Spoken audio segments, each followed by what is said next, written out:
Oh! Oh! Oh! Oh! Well, hello, you beautiful, beautiful people. Ow, fuck. My name is Big Lofus, and I'm here to say I'm gonna turn on the scene that we're supposed to have on. Hello! Hello, everyone! How are we doing tonight? I hope we're doing grand. Obviously, we're more Citizen Sleeper. I really am enjoying this game. I streamed for about an hour longer than I planned to last night, just because I was really into it. And my throat doesn't hurt as bad today, because I didn't burn the shit out of it today, like a moron. But, you know, obviously, I am one of the greatest fools known to our generation, so, remember that. But we're gonna hop on in. Oh, cycle 20. Okay, so we got through 20 cycles yesterday.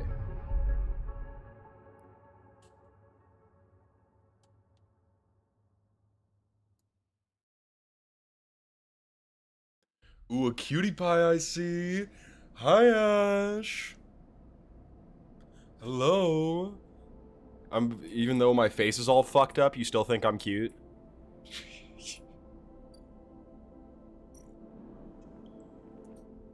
Okay, so we need a ship mine. We need 2 ship mines, actually. Which fucking crazy. Thank you, Ash. Because we need, so there's an old ship mine fabrication stack in the back, so we need to get. We're in need of 2 ship mines, which is kind of a lot. I can offload scrap. I wonder if maybe if I work in the shipyard more and get the yard hand thing, maybe I can get some events that will lead into me getting a ship mined. Oh, Merchant Friday, what do the merchants have? Buy ship mine. Oh, they just have full ship mine fragments. Oh. I have the cryo for 1.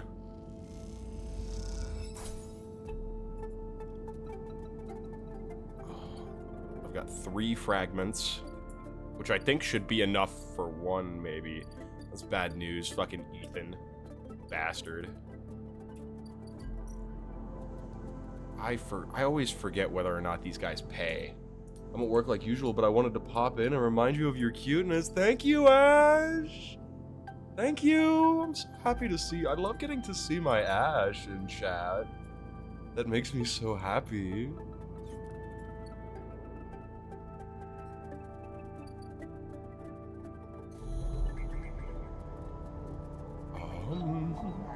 Let's see. Access protocols. Because I've got 2 solid dye. I should probably use one of my lesser dye on photosynthesizing, I'm thinking.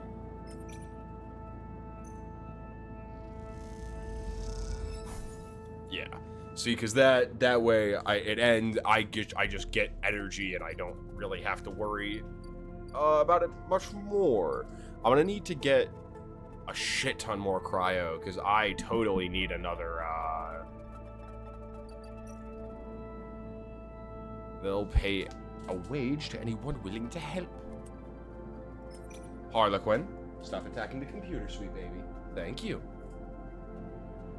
Go ahead and offload some containers. Can we get a positive action?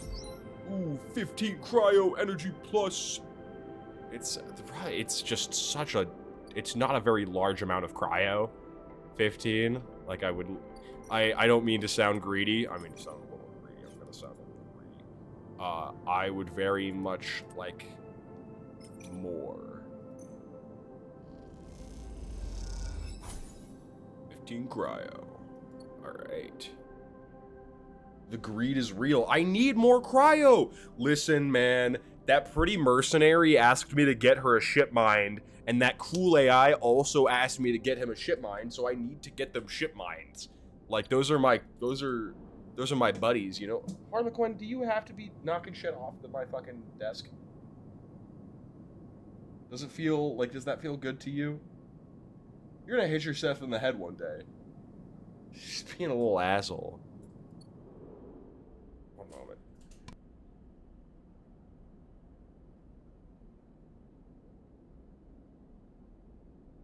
We know what the problem is here.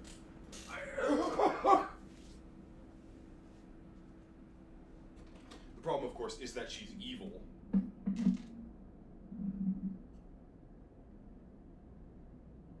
Born for chaos and havoc and destruction. But, you know, that's my spawn for you. That's how it works. That's, you know, makes sense. It's one of mine. Okay. Alright. That's fine now. Should be good. And if it's not, I will cry and piss myself. Think about that, Your Honor.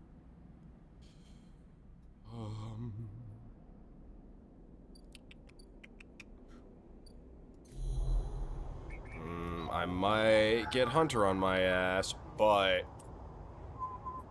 you know, I'm sure this data is gonna come in handy somewhere. How would it not? You know what I mean? Like, how would it? It's like not possible that the data won't come in, like, handy in some way or another. Can you give me crazy good rolls? It's not bad. It's not bad. You should be able to get more than enough for the ship mined. Yep, 15 cryo. Go here. Ship mine fragment, baby. And like that, hopefully we have... That's no good.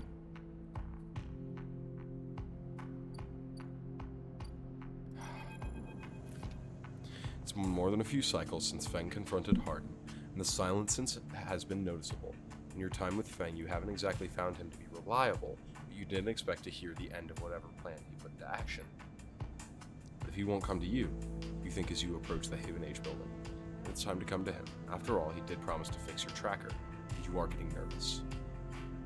As you approach the bay doors, you see them wide open, and light pouring out of the once dark room. Stacks of servers and terminals set outside the bay, suddenly robbed of their mystery by the bright flood lamps. A figure in Haven Age security fatigue steps out of the bay as you get closer, carrying a stack of hardware. Approach. As you get closer, you see the security officer taping up machines from Feng's stash with what looks like hazard tape. This isn't good. You again. Hardin is there, leaning beside the bay entrance so calmly that you barely noticed him. He has a slate in his hand, an inventory of seizures scrawled across us. Predictable. Further evidence of Feng's collusions. You see another security officer come out of the bay and take notice of you. Where is he? Feigning ignorance, or perhaps just abandoned. Hardin shakes his head. I believe you should choose your conspiracy more wisely. I almost feel sorry for you. Hardin pushes away the wall and comes closer. Don't worry, Sleeper. We have all the evidence we need. Confession won't be necessary. He gestures around at the stacks of hardware. Spying on fellow Haven Age members, hoarding Solheim material, an obsession with corporate data, it speaks for itself, does it not? That was his job. And what would you know about jobs, Sleeper? He looks up at the glass roof above and the stars beyond. We are the ones that provide oxygen, the oxygen you're breathing, the light you're seeing, the systems you use every day to live out your cycles. This place was hard fought for, Sleeper. It took work, diplomacy, and strength to stop the Eye descending into chaos after Solheim collapsed, not blind conviction or self-interest. Feng isn't selfish. I know all about the background of our mutual friend, Sleeper. Don't you worry about that. His parents would be sickened by the damage he's trying to do to the institution they helped found. You see, Sleeper, we're proud of our history here. Andre Erlin and the first union founded this place, and Haven Age has welded his values into the station's very walls. We will never turn away the hardworking, the just, the true citizens of the Eye. Haven Age aren't a gang like Yet Again. We aren't pirates like half the spacers you'll meet in the hub, or esoterics like those Haifa radicals in the Greenway. We are the backbone of this place, proud and true. We named Erlin's Eye, Sleeper. This is our station. It meets your eye. So please take your false accusations elsewhere before I decide I need that confession after all. History will catch up with you. I'm not afraid of history, Sleeper. We're making it here, cycle by cycle, he smiles. If you have any pride, you'll give up Feng the moment he contacts you. You know where to find me. With that, Hardin turns his back and walks back towards the security officers, ordering them to continue the clear out. As they do, something catches your eye among the server stacks, a crumpled hand-printed box of synthetic chewing gum. A penguin character grinning from the brightly colored card and scrawled onto a speech bubble reading, "Take me to Tambor." Take it. Carefully pocket the box, making sure no one is watching, and then turn away, just as another stack of servers is wheeled out of the bay. What have you done, Feng? And where the hell is Tambor? True?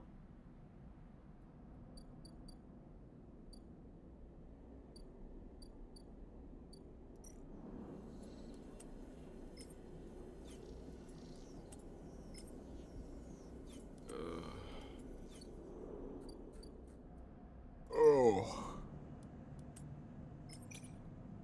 100% positive. Come on. Not negative. Yay. Come on. Not negative.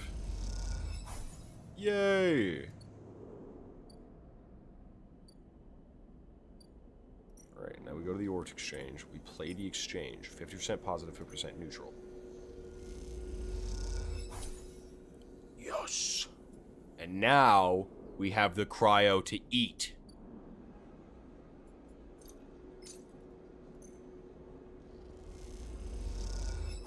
Oh yeah. It's all coming together now. It's all coming up, Lophus.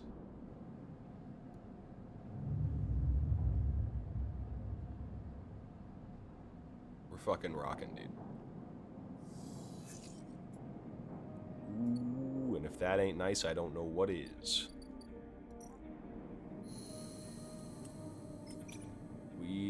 We need some cryo. Pretty bad. We need some cryo. Ooh, that's bad. Still get the cryo though. So you know. Ha. And now we have cryo.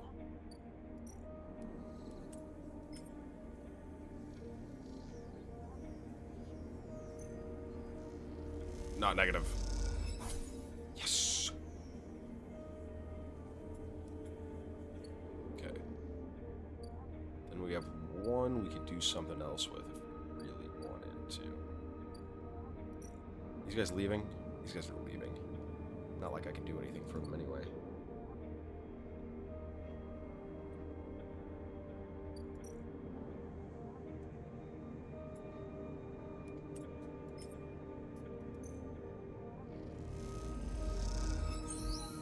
Hey! That's just what I wanted. Lem and Mina unit is... Oh my gosh, and now I have more stuff because I did... That's so cool. Real quick, I'm still hungry. I need some more of that fungus, man. This will also unlock Fungus Fan for us, which means Emphas will like us more, I think. He's cool. Yeah! Hey, Emphas. Sleeper! Emphas calls out to you, a booming voice that echoes through the corridor. Tell me a story. There was a handfuls of chopped mushrooms in the wok, fire leaping up to the meat oil. I see you. Cycle in, cycle out. We never speak. Tell me a story. What kind? Any kind. He pauses to drizzle something from a plastic bottle into the wok. One of yours. He looks up to you. Nothing stolen. You pause. The spice is rich in your nostrils, and think about the kind of story you'd like to tell Emphas. I tell Emphas the story about Joey Self-Blowy. You look at Emphas, the listener, and imagine he has heard it all before. Perhaps he would enjoy a strange story, something with more spice. Yeah, I'd tell him about Joey Self-Blowy. Tell him a guy's story. You start simple. You tell Emphas about the routines and structures of a life as a sleeper, the SNRP assignments, the freezing cold transport shuttles, the endless, tedious days of your work. Make it almost sound normal, as if you weren't also struggling with your new bodies, your fractured minds, your harrowing depersonalization. This is for effect. Then you explain one assignment, scrap detail in a facility that left you to rot for hundreds of cycles. The idea, you tell Emphas, was to rip the place to pieces, turn it all to scrap, and load it into freighters. Most of it was machine work, but they send a couple of you down to the facility on a special order, to find the mainframe and disconnect it. You leave dramatic pause for emphasis' sake.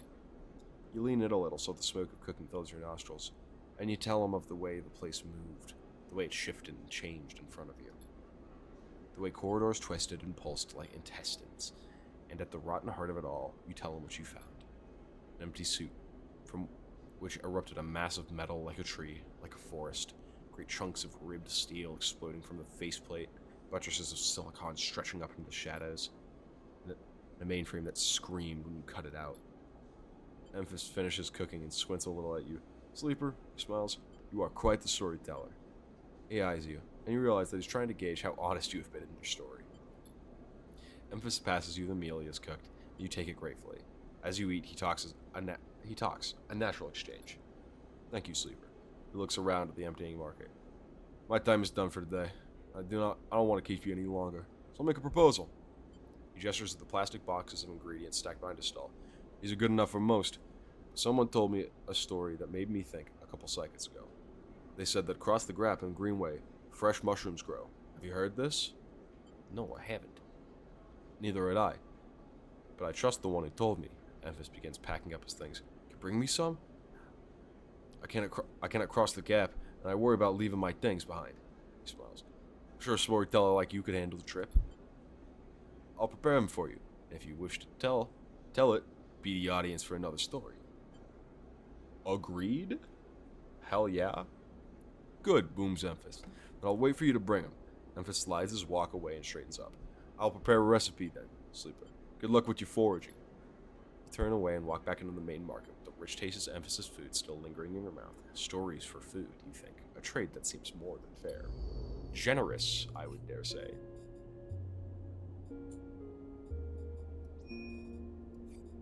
That's importante. We'll figure out how to do that.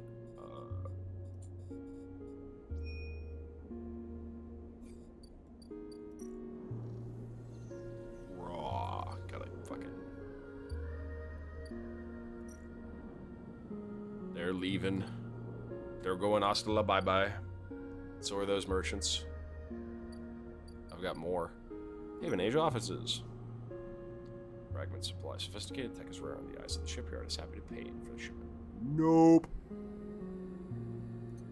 Hey, I love money.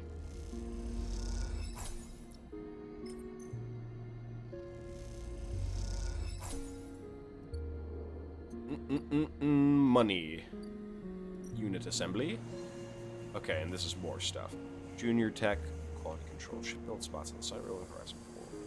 Okay, interesting.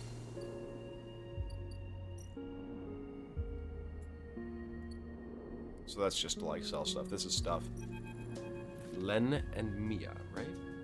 From the walkway, the side rail horizon looks impossibly vast, a landscape of plating and frames. All along her flank, torches flicker. Drones maneuver, arc light glints. The sense of scale of industry is both stunning and strangely unsettling. It's quite beautiful, I think. Lem and Mina! Oh my god! The shipyard worker and his daughter! You turn to see a little way down the hallway, leaning at the railing. He is thin, ragged. His work gear is poorly fitting and loose. The torches of the side rail horizon flicker in his eyes as he turns to you. Fucking sick ass OSD. It's a really good OSD. Lem. He leans back from the rail, revealing a child stand beside him, staring out at the ship. And this is Mina, he adds with a smile. Hi, Mina. She stares and tucks herself behind Lem, who dutifully picks her up. She's a little slow to trust, aren't you, Mina? She buries his face in the folds of his overalls. Mina looks out from Lem's chest, a dark brown eye twinkling among the rough material. You working on her then? Lem asks eagerly, gesturing to the vast ship. Or just admiring? I'm working. Me too, me too. He flashes a Haven Age pass. I knew it just to look at you. I mean, he stumbles a little over his words, not wanting to be misunderstood. I mean, you look like a worker. She's Mina's and my ticket out of this place. Our escape vector, so to speak. Oh. You haven't heard? Anyone who takes a Haven Age contact on the side rail horizon will be entered into a draw for the transit support crew, he smiles. We won't get to sleep the journey through, but a couple of decades of service will be nothing for me and Mina if it means landfall on a new world. Decades? It's a long trip, he straightens up, stretching his back. It's a colony ship, friend. The Celis Foundation is sending thousands of people to settle a system well outside the reach of the core worlds. To be a totally independent colony. No surrogacy, no corporations. Why is it here? Why build it here, you mean? He grins. Don't ask me. I know about as much as Mina about that, I suppose. So I need to get my eyes checked. He ruffles Mina's hair thoughtfully. I suppose many corporations weren't too happy about breaking with the idea of surrogacy, setting up somewhere without it feeding back to the core. Maybe Celis got locked out of the corporate shipyards and had to go begging for somewhere to set up. Homeless, just like Mina and me. Mina responds by pushing his hand away. Daddy, she whispers. Food. Oh God, they trying to drown me in that hole! Pulling an exaggerated grumpy face, she glances furtively at you as she plays with a set of dog tags that hang from Lem's neck.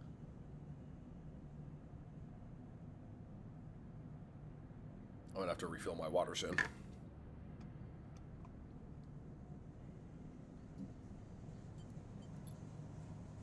I'm just chatting a little, meanie.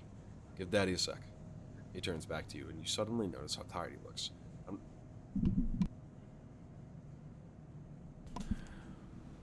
I'm not on the Haven Age crew yet, but I'll work my way in. You can too, friend. We have to stick together. He smiles a little shakily. You wonder how long he's been working to break into the official shipyard crew. For sure. He looks out at the side rail horizon as if trying to put the energy from those flickering torches through the vast hole. Gotta hold out, okay? You aren't quite sure if he's talking to you. That's how it works. While he stares out, Mina catches your eyes. You agree, Mina? She straightens up and meets your eye. Daddy loves me, she says stubbornly, daring you to question her. Lem smiles and lifts Mina. That's it. We hold on. He smiles sheepishly at you. We're just a couple of softies. Isn't that right, Mina? He sets her down, standing by his side. She clings to his leg. Gotta go feed this one, he pats. Maybe see you on a shift, huh? He turns and they walk down the walkway, away from the shipyard. You see them talking, and then a moment later, Mina turns around and stops. See you, robot! Her shout echoes down the walkway, and she flashes you a parting smile before running up to catch with Lem. You watch them a little before you turn back to the impossible scale of the sidereal horizon. A ticket out. That's awesome. That's radical. That's radical, sick, nasty. I'm filled with joy. I'm very happy. I'm very happy. What can I say?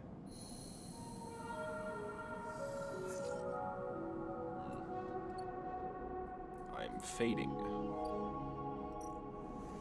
So, it's interface and engineer. It's junior tech welder's mate. Okay.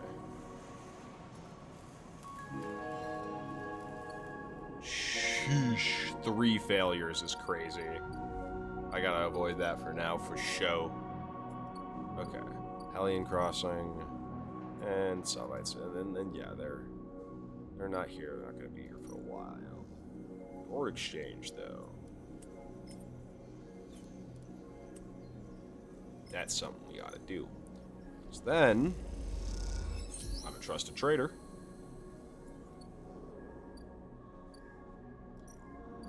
Got access to the Ort Fabricator, which means I can fabricate a ship mind.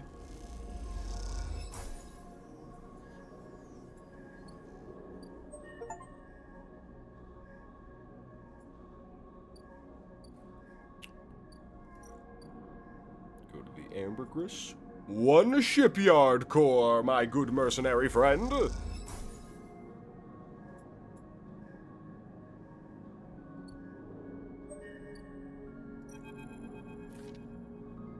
drop the ship mine core onto the galley table with an emphatic bang. Ankita spins around from where she's been poring over some documents on her slate. Holy shit, Sleeper, did you actually land a ship mine? She rushes over and hefts the huge cylinder, turning it back and forth. Oh shit, it might actually work. She smiles wider than you've ever seen. Where did you get it? I built it. Built it? Well, you are full of surprises. Ankita bangs on the galley wall.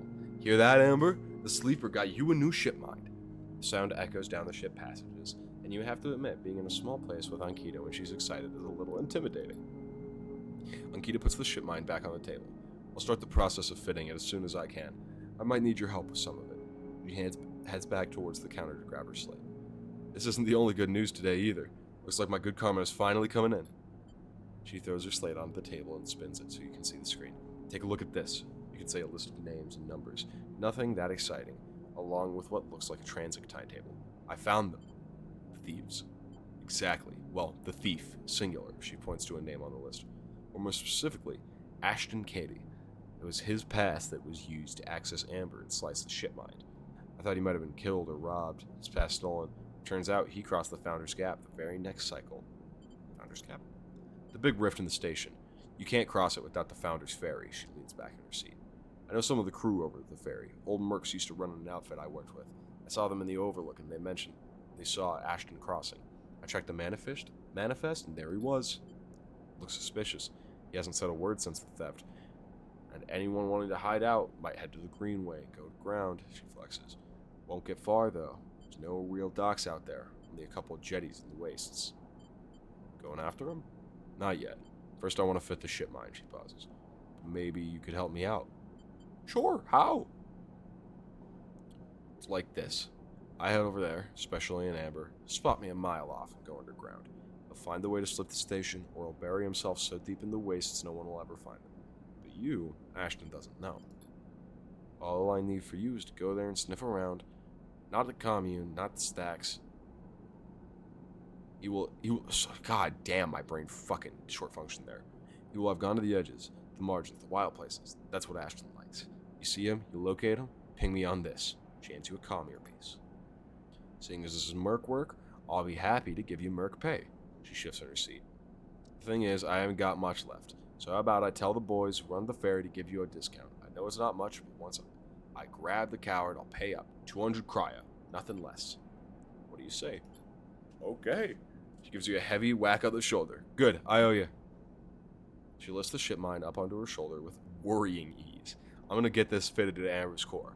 You get any info, any sense of where Ashton is hiding, let me know. She goes to turn and then stops. And once again, Sleeper, thank you. I appreciate it. Gita stomps off, leaving the guts of Amber with the ship mine.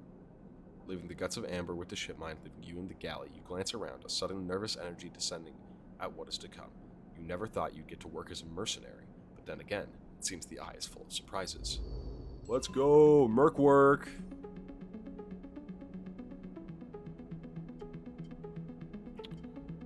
So, what is it I need for this one? It's interface and engineer. I kind of maybe want to go to engineering? Build into engineer. I do have 2 upgrade points. I didn't even realize I have 2 upgrade points.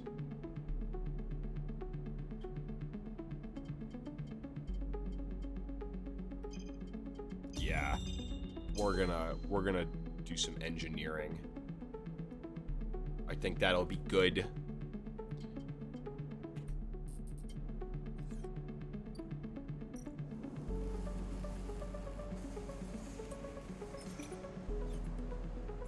God motherfucking damn. Okay. We'll be back for that.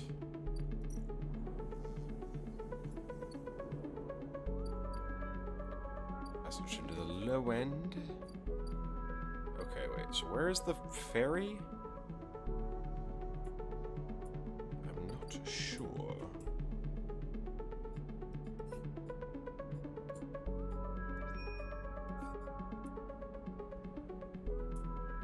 I still haven't been to the low end yet either.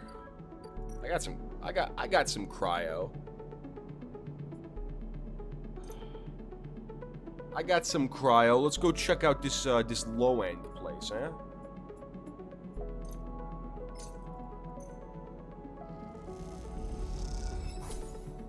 Low end access unlocked. 60 cryo. Low end ramshackle residential district. Tabla. The clack of flitter casts can be heard in every concourse on the low end. As the residents play rotating rounds of this game for cryo. Into it. Blocky maintenance. Low ender. No one knows you here. You'll have to change that if you want to access the low end's residents and facilities. Okay. Maintained by the residents, the ramshackle blocks are always in need of repairs. Helping out is a good way to make friends. Okay. The Free Spoke. Towering transit hub. And the Founder's Gap. Which is what I need to... Oh my god, that's expensive.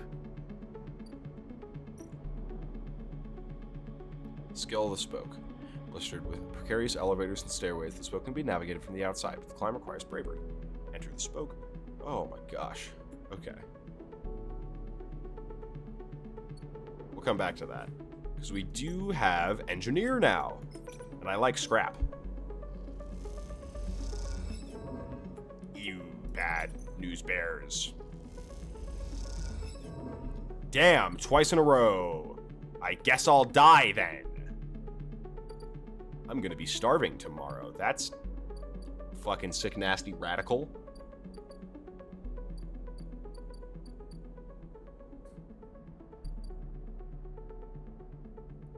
I still have it. I gotta get out of this empty container. Maybe I ought to go do bar work. I'm not good at engage though. But if I was better at engage, I very well might. Gotta get out of this fucking container, dude.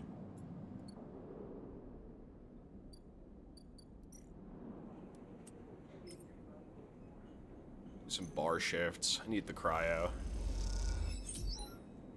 Excellent.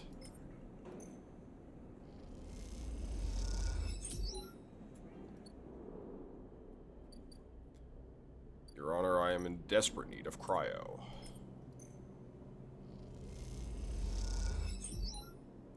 Okay, got some energy. I didn't get no scrap. Dang it!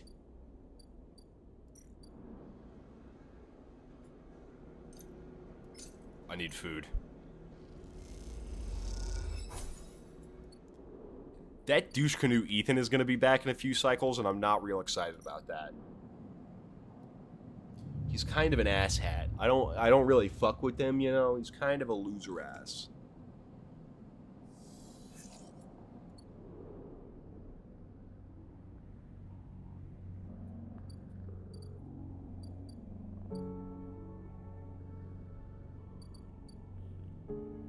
Mini G Express Noodle Factory and Delivery. That's funny.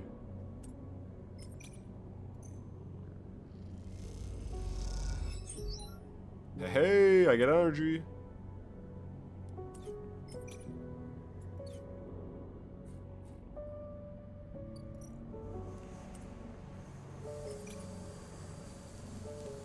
That means... Hey, more cryo. And I got a random scrap item, which means I get even more cryo. I like money. I also am I need to buy another vial of the good stuff. Maybe then Sabine will talk to me again if I buy that good.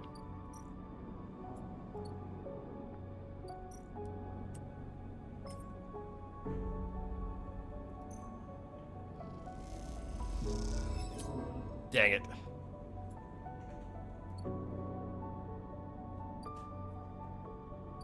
I have to eat again. I always just go here because it gets you 3, and I think that's the only one I know that gets you that much. I guess I also haven't been to the noodle delivery yet. I really do like this game. It's very cool.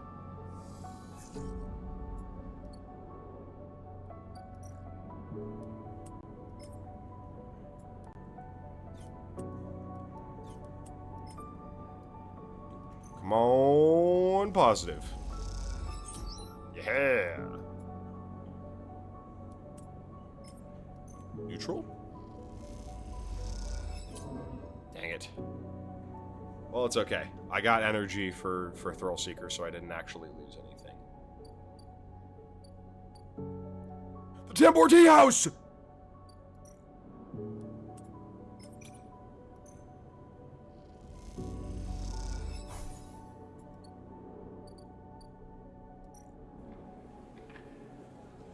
Hey, tracking Dave and Edge. I'll play both sides. You got cryo for me? Yes, you do.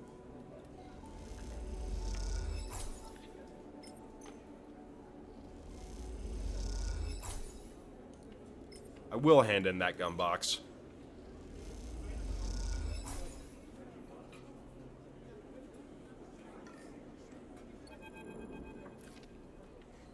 As you go to leave the Tambor Tea House, a hand falls on your shoulder.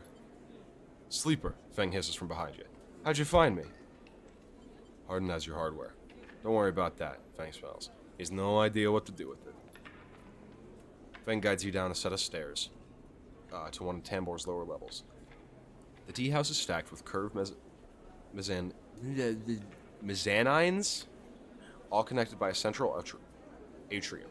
The levels are filled with makeshift booths and bars, and conversation bounces busily off the metal walls. Feng sees you looking around. This place used to be a fuel tanker's main drum, hence the name the Tea House. This part is a bit of a misnomer, though. You can get anything the eye offers in this place, but real tea isn't exactly readily available. He picks a booth, itself fashioned from some old salvage tanker container, lined with spongy insulation foam, and collapses into it. He looks around furtively. Don't suppose you've seen any Haven Age types usually come out this far. Only you. Not anymore, I'm afraid. Suspended without appeal. Turns out Harden has someone's ear. Doesn't bother me, though. Shows we had a nerve back there. Picks a scrappy hand-scrawled menu from the table and tosses it over. What are you drinking? Look at the menu. Feng is right. The menu is ridiculous. There's at least 10 different infusions, most of which you can't make out. The paper is dominated by the extensive complement of esoteric alcohols and cocktails. Black tea is listed without a price as a seasonal specialty. So you ran into Hardin? Was he pissed? Feng doesn't wait for an answer. That snake is so self-righteous he might actually believe that Erwin would approve of his meritocratic bullshit. He taps on the table. Haven Age was like it should be, like it was founded to be.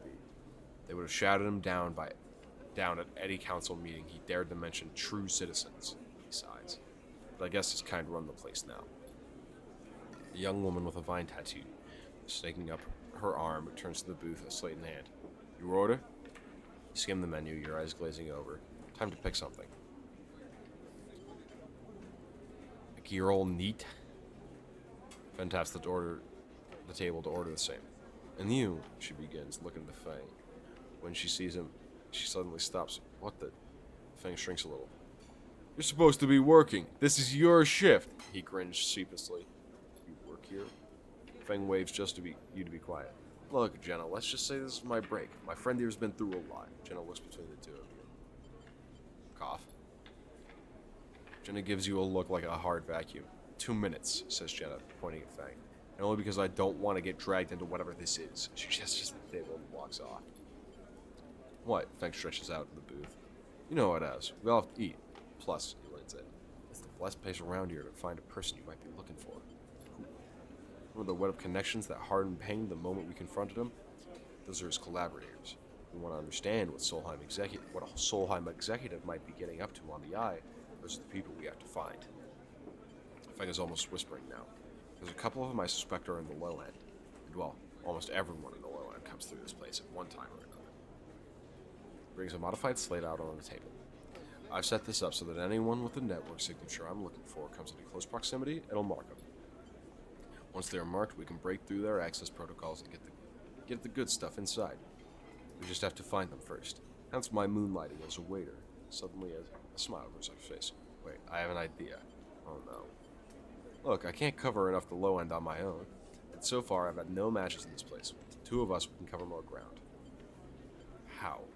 Well, Feng is a hard hangdog look. We need to get you out and about in the low end, and close proximity as many people and residents as possible.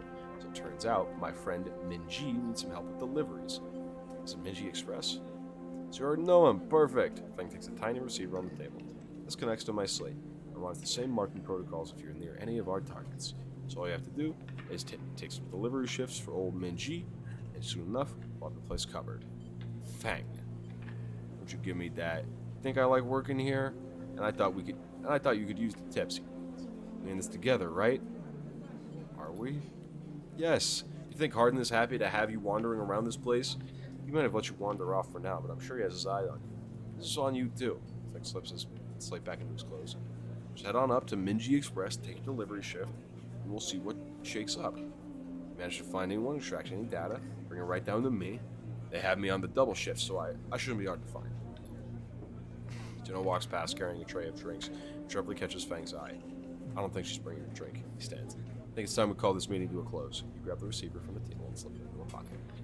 See you soon, sleeper. Stay safe, Feng adds, before turning and walking off towards the bar, whistling as he does.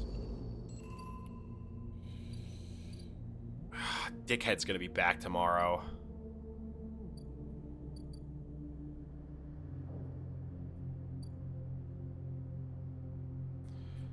Before I potentially lose a shit ton of credits because of Dickhead, let's buy a stabilizer. That's pretty important. What's this?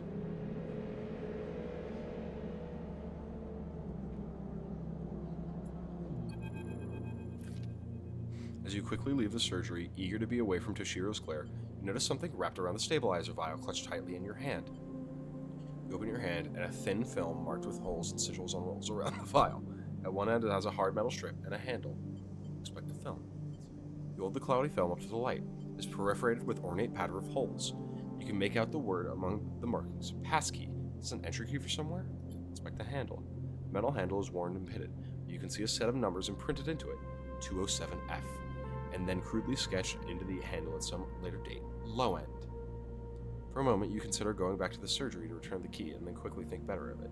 Did Sabine want you to have this, or is Tsuro passing on a message? Time to head to the low end and find out. Oh boy.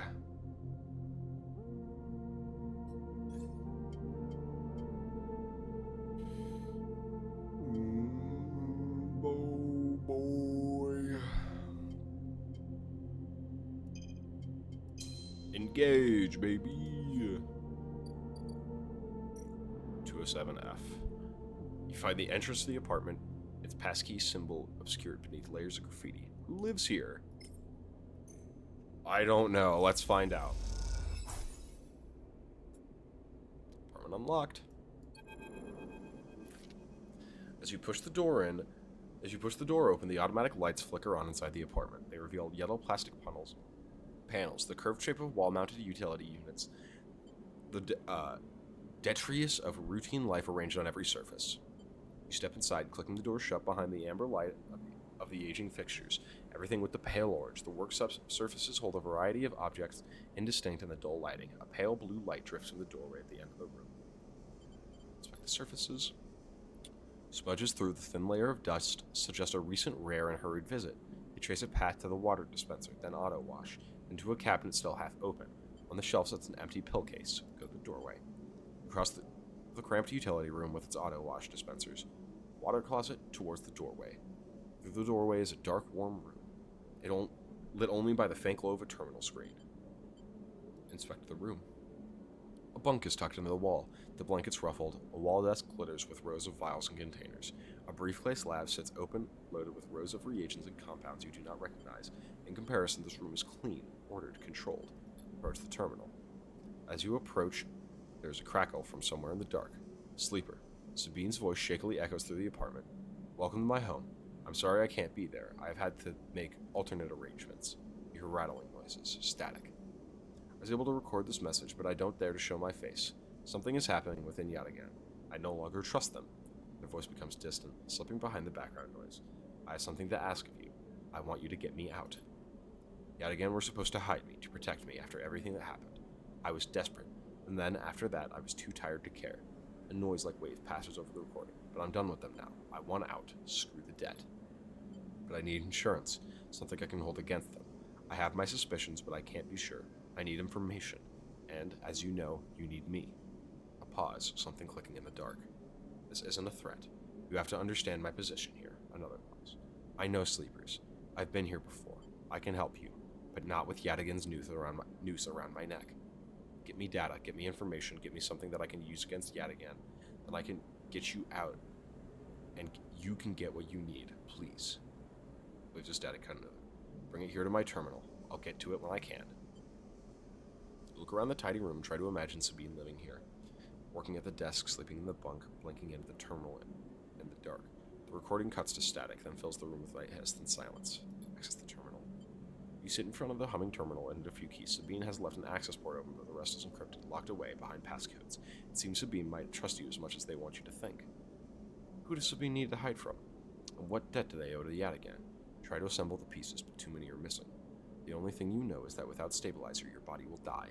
Glance at the briefcase left on the desk, its glasswork glinting in the dark. You turn away and leave, the door clanking shut behind you. Back in the corridor, you notice the scrawled graffiti of a blade on the opposite wall.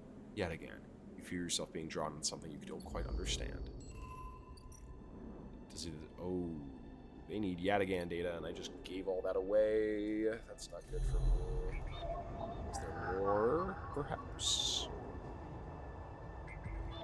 There is. There's a couple. I should be able to. Maybe I'll be able to get all I need. I sure hope I will. Be kind of lame if I wouldn't.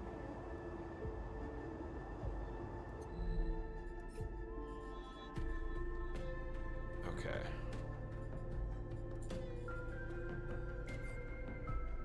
Sweet mother of Yeebus.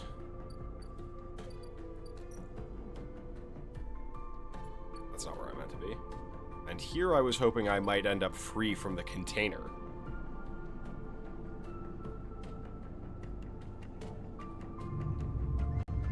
Oh, I should have taken the I'm so stupid.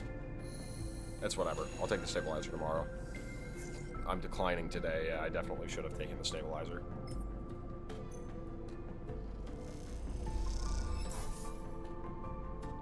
Stabilizer, baby.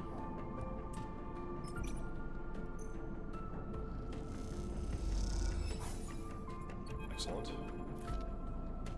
There he is! Oh my god, he does not look good. You miss me? Ethan smiles a ragged smile at me. No.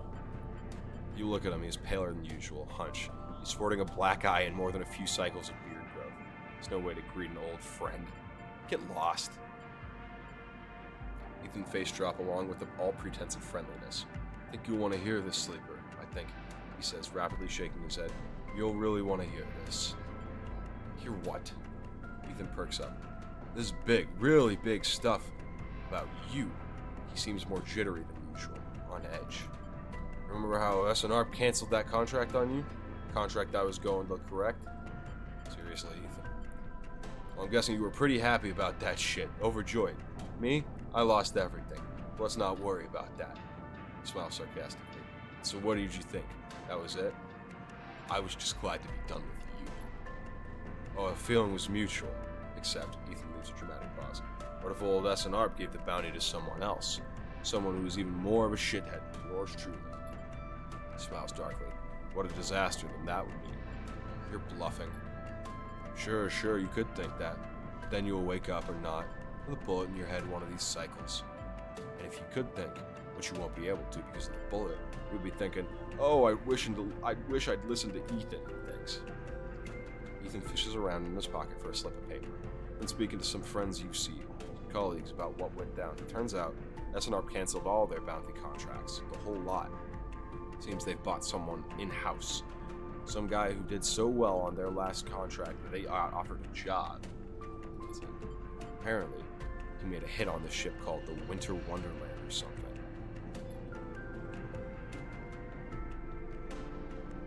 It was smuggling sleepers out from under S&R's big corporate nose. He killed the crew and blew the ship. Called them Hemwick or Maywick or something. He gives up looking for the paper. I forget. You mean Winter Light. That's it. He looks at you hard. So you do know about all this. He pats you on the shoulder. You'll be very happy to hear what I'm about to offer you. Ethan runs his hands through his greasy hair. Given this new information I've brought to light, it seems you are in need of protection. I have a mercenary friend. I'm not paying you anything. Easy, I'll get to that. He looks down the corridor. I, meanwhile, am in need of assistance in kind. It turns out I upset some people at the compressor the last time we were there. The owners, and they say they'll space me unless I work off the debt. Seems they are that kind of businessman. I would pay them, but he shrugs off and turns his jacket pockets inside out in the mime of poverty. He looks pitiful, even more so for this clownish accent. I don't need you. You should be glad, the anger rising in him, that I came here and told you this. You think anyone is looking out for you? You're a contract, a name on the list. He kicks the wall. Ethan rubs his temples. I'm sorry. He says, I'm sorry for being a shit, trying to kill you, whacking that thick skull of yours. He sighs. You think I want to go up against this guy? Us? He jabs a finger between the two of us. We don't have a choice. So you keep me from getting killed, and I'll do the same for you. We can help each other. A straight 50-50 deal. He looks at you. Not asking for a favor. I'll think about it. Ethan nods. I'm at the compressor. Every cycle. Working. Just think about Maywick. Think about that old cold-eyed S&R shit on his way here from the core systems. He smiles. I should give you the motivation you need. Ethan swaggers off down the corridor, throwing his jacket over his shoulder. Can't wait to be working with you, he shouts.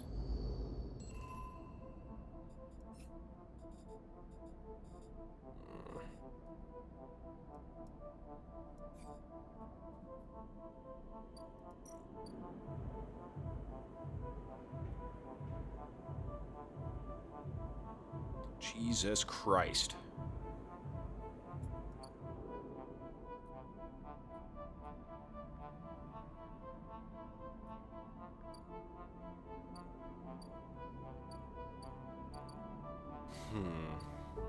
I guess let's just keep working on the low end, huh?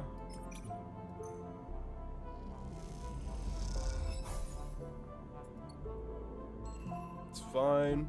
Chill. What is this one? Build a home. I can build my own house. I just need scrap. Lots of scrap. Minji Express. Express delivery. Noodle manufacturer.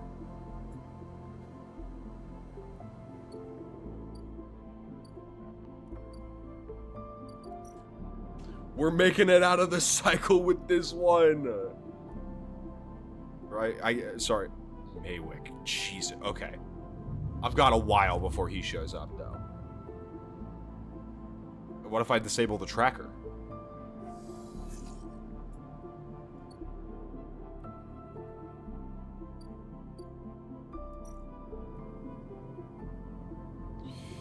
I don't have the cryo to buy scrap right now, unfortunately.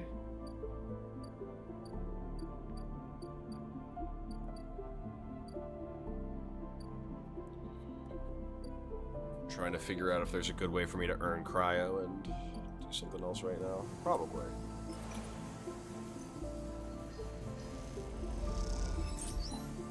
Very nice.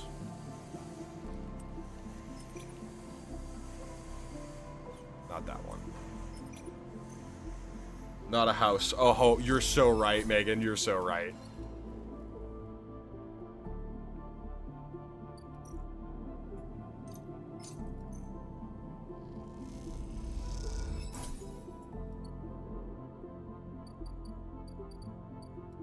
Derelict unit.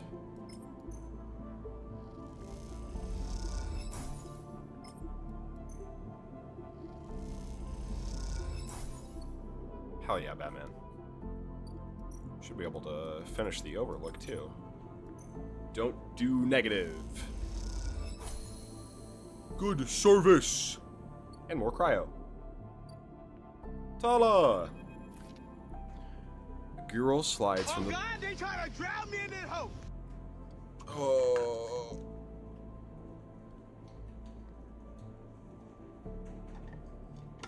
I need to get more water.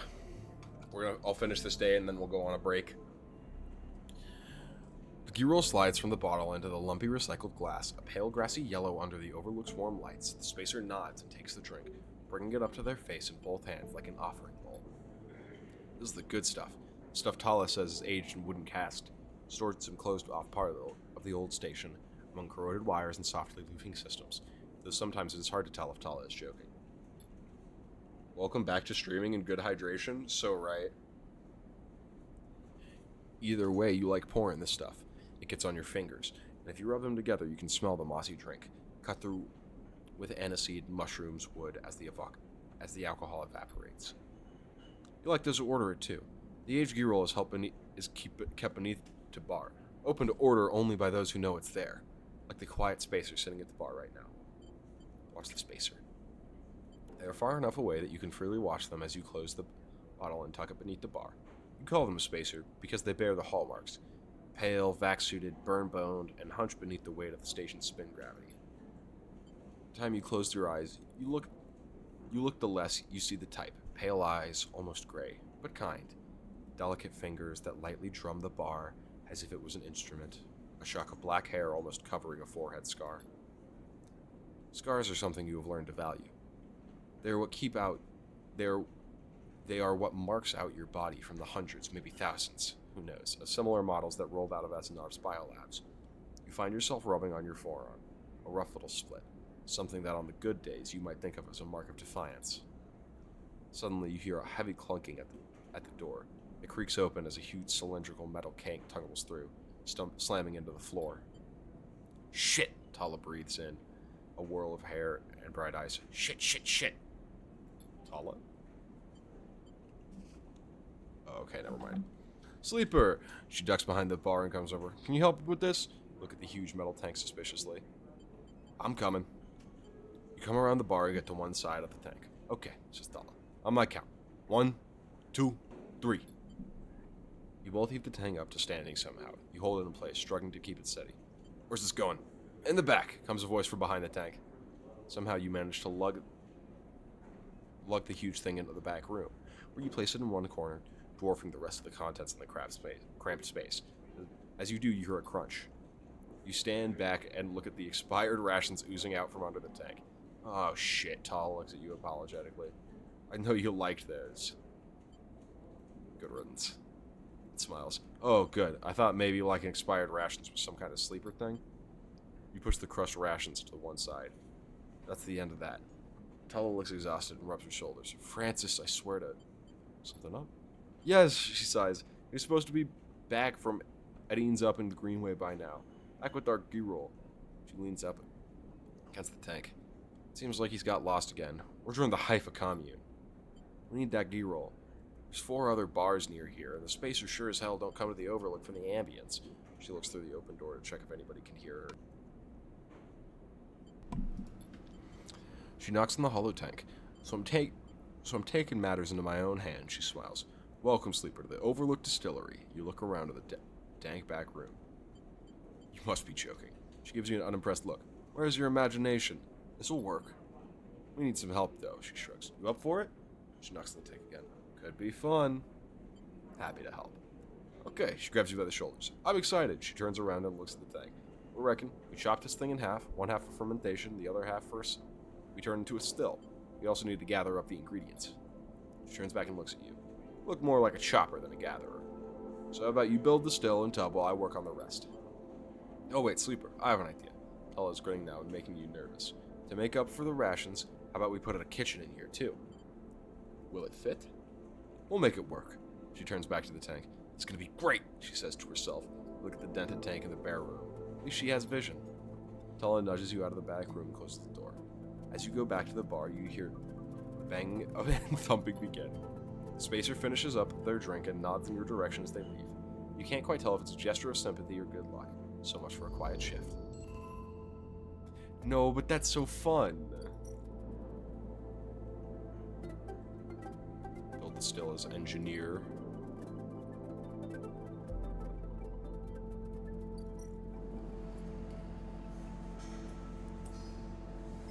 Structural fitting? Nah, not yet. We will do structural fitting, just not with that die.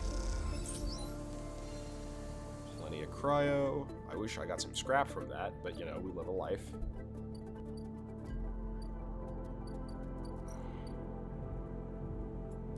Ugh.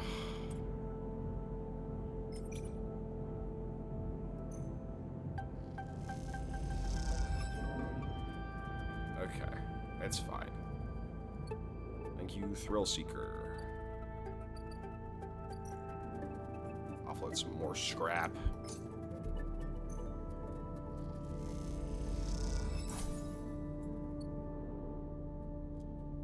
And now, we're not gonna be homeless anymore! I'm not gonna have to live out of a fucking container!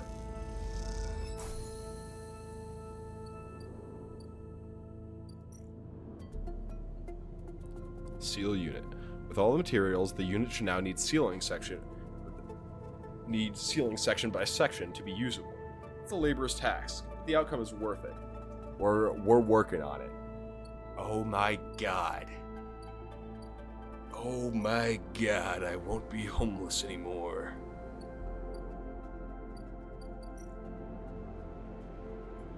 I need fungus.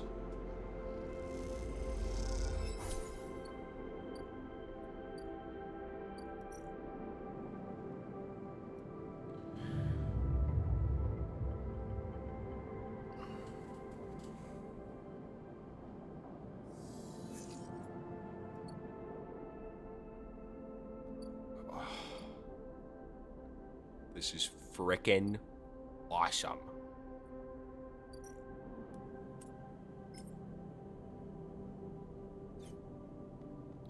Once the place is sealed, it will be a livable, maybe even comfortable, a place to call your own.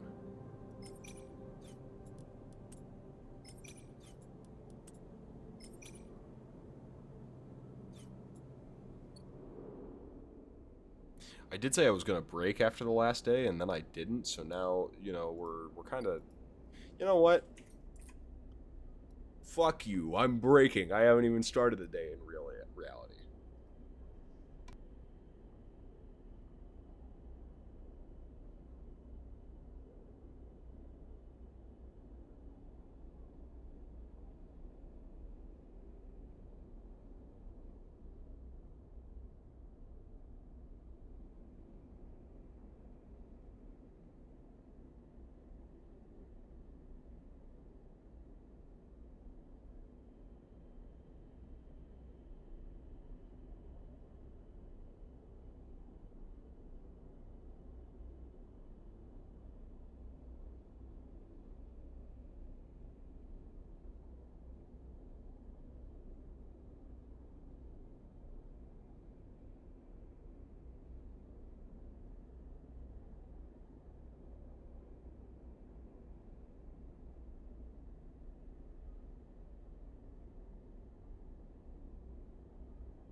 Alright, we now have more hydration, and we no longer...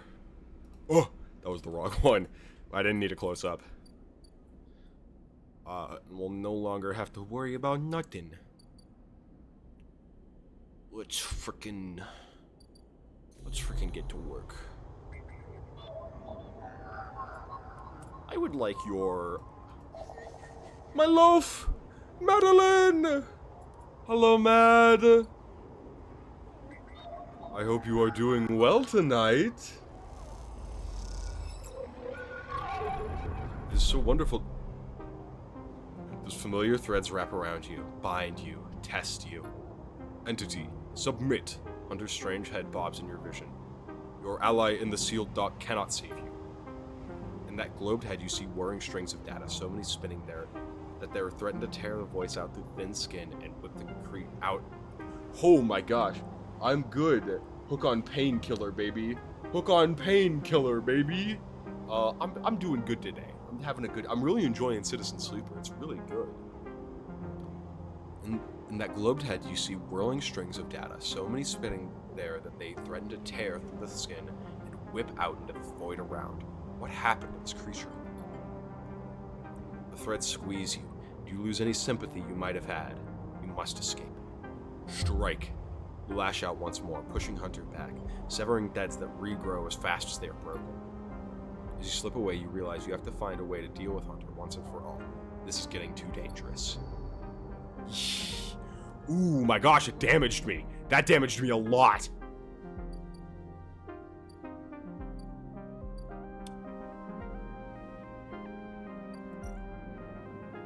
Yeah, I should probably try to correct that. What is this? Is it? Nope, not neutral. So we're gonna... Boom. Now I got Welder's Mate. And a random scrap item. Each shift, a crowd of would-be workers gathers outside the shipyard, each of them clinging to a forged digit number printed on receipt paper. These are their assignment numbers, and you are either called for a shift or you aren't. As you arrive, the crowd is restless, and chatter rumbles through the lines. For those, like you, who have graduated the work teams, shifts are guaranteed. Having just walked out of a meeting with a supervisor where you were praised for your efforts, you feel the glow of a job well done. You can't help but feel empathy for those huddled as you pass, waiting for their number to come up. So good and tasty? Oh! What? I don't even... 1,000 bits. Thank you, Madeline. Thank you, Mother. I really appreciate that. Birthday. It's... Why is that called... Dude, I love a little celebration. I love a little celebration. Oh my god, super nut. Yes! Super nut. I'm very fond of that. I like my the little things that I have that pop up with like follows and things the like. I think they're very funny. You can't help but feel empathy for those huddled as you pass. Waiting for their number to come up, you keep your head down as you leave the shipyard, feeling a little guilty as you do. Hey, Sleeper, wait up! Lem's voice trembles as he shouts above the rumble of the crowd, and you turn to see him pushing through, me in his arms. Lem! Good to see you, friend. He's breathed hard after shouldering through the waiting workers. You made the work team. Good for you. He tries to catch his breath, stroking Mina's hair, as he does. Shh, baby, give me a second here. He smiles weakly at you as he comforts her, and her cries start to fade. Out of the crowd, he sets Mina down by his side, shiny streaks down both her cheeks. As he does, you see he is clutching an assignment number on a crumpled piece of paper. Is Mina okay? She's good. We just had to rush up here. Puts his hand on her shoulder and she clings to his side. Esther, who usually takes her, is sick. Stretches. I don't know. A noise sounds from an engine, a clash, and followed by a list of numbers growing brightly on a display screen. Cloud responds instantly, pushing and pulling as people try to wade to the entry checkpoint. Lem stops and turns back around towards the crowd, then glances down at the crumpled paper. That's my number. Shit. Ermina? He goes, patting the pockets on his gear and glancing around. Go, I'll watch her. He blinks a little, staring. Thank you all. He crouches to Mina. You're gonna stay with our friend here, okay? They're gonna keep you safe. And he stands back up. Here, take her bag. He shoves it into your hands. She's got food. She's got... Shit, I have to go. He backs away into the crowd. Mina, I'll be back real soon, okay? Be good. Then Lem disappears into the rolling crowd, who are now trying to get down into the shipyard before it locks down.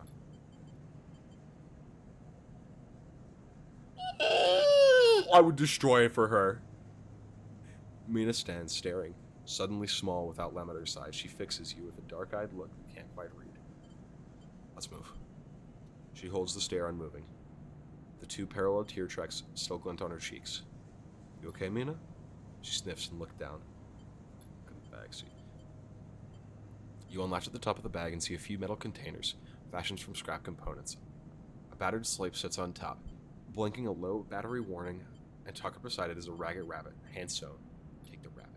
You pull the rabbit out of the bag, its long limbs waggling as you do. Mina goes to jump and grab it, but holds herself back. She stands and hugs herself, eyes on the rabbit. Give her the rabbit. You hold out the rabbit out, and Mina snatches it from your hand. She hugs it tightly without looking away from it. Bun Bun, she says, staring you down, ferocious despite her size. Hi, Bun Bun. You move a little closer as you speak, closing the gap. He doesn't speak, she says. She looks at you suspiciously, but her face softens a little. She waggles Bun Bun in front of you, and then walks him up your arm and onto your shoulder where he sits. Oh shit, what you doing? I'm taking care of the child, Megan. I'm taking care of the child. She pokes your arm a couple of times. Are you really a robot? Not really. She thinks. Me too. Mina has more questions. Lots of questions. Questions about how you breathe or if you rust. But before long, you're talking about rabbits and what Esther, the lady who usually takes her, smells like, and whether or not fairies live in the eyes heating pipes. Oh my god, I love her so much. You pass the time like this, sitting side by side on the floor of the walkway as others pass by, sometimes talking, sometimes drawing on the slate, sometimes playing with Bun Bun the rabbit. And this is how Lem finds you. Just as both of you are starting to yawn, he's dirty and tired, but Mina leaps up his legs and into his arms as he stumbles backwards. You two get on okay? He asks, trying to keep Mina from climbing onto his shoulders. More than okay. Mina shoots you a smile from Lem's arms, her suspicion gone. Well. Looks like the meanie can be nice. Pokes her in the ribs and she squeals in delight. Thank you, friend. I mean it. Gives you a warm, wide smile. I owe you. Look, he glances around. It seems like Esther, the lady who usually watches her, is going to be out for a spell. If you ever have some time, I'd really appreciate you coming down to our place in the low end. Grins sheepishly. If you have the time. But now I have to take this one to eat. He plays at biting Mina, and she giggles in response. See you, sleeper. He waves, and they stumble off down the corridor, drawing gazes from passing spacers as Mina's laughter echoes down the corridor on bright screens.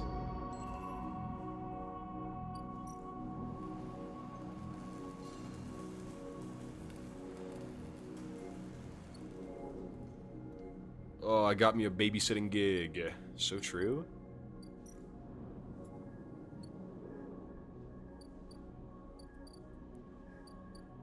I can just sell my scrap now.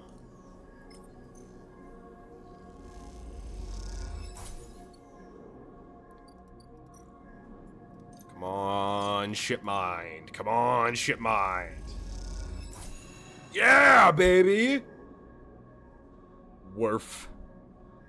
Now I only need one more, and then I can fix that up, and then we can get rid of Hunter. Lemon Mina's unit. Babysit Mina. Unless Lem gets quality time in the shipyard, he won't qualify for the sidereal clue lottery. Watching Mina gives him that chance. You're so right. Do it for your buddy. Do it for my guy. Yeah! Yeah! And I got Thrill Seeker from it, baby! And we'll put another one in. Because I fuck with that Lem guy pretty heavy. He's a cool fella. Alright, I guess I'm gonna help Dickhead with his thing, too.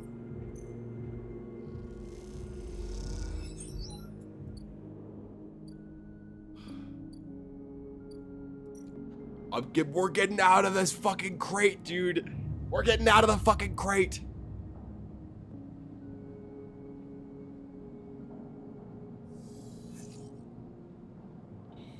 Oh, that's no good. That's bad.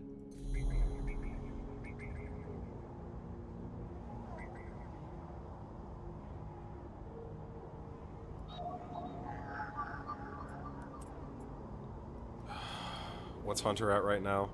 I can do this. Bypass. Extract data. Boom. Any more yacht again? Ooh, come on, 2. Dang it.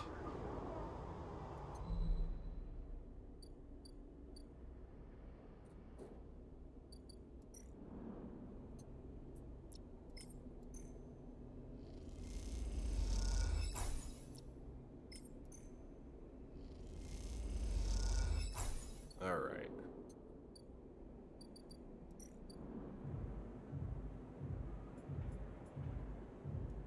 Fucking working off somebody else's debt. Then I have to sunbathe. For sure. Ugh. That sucks. It's not awesome, I have to say.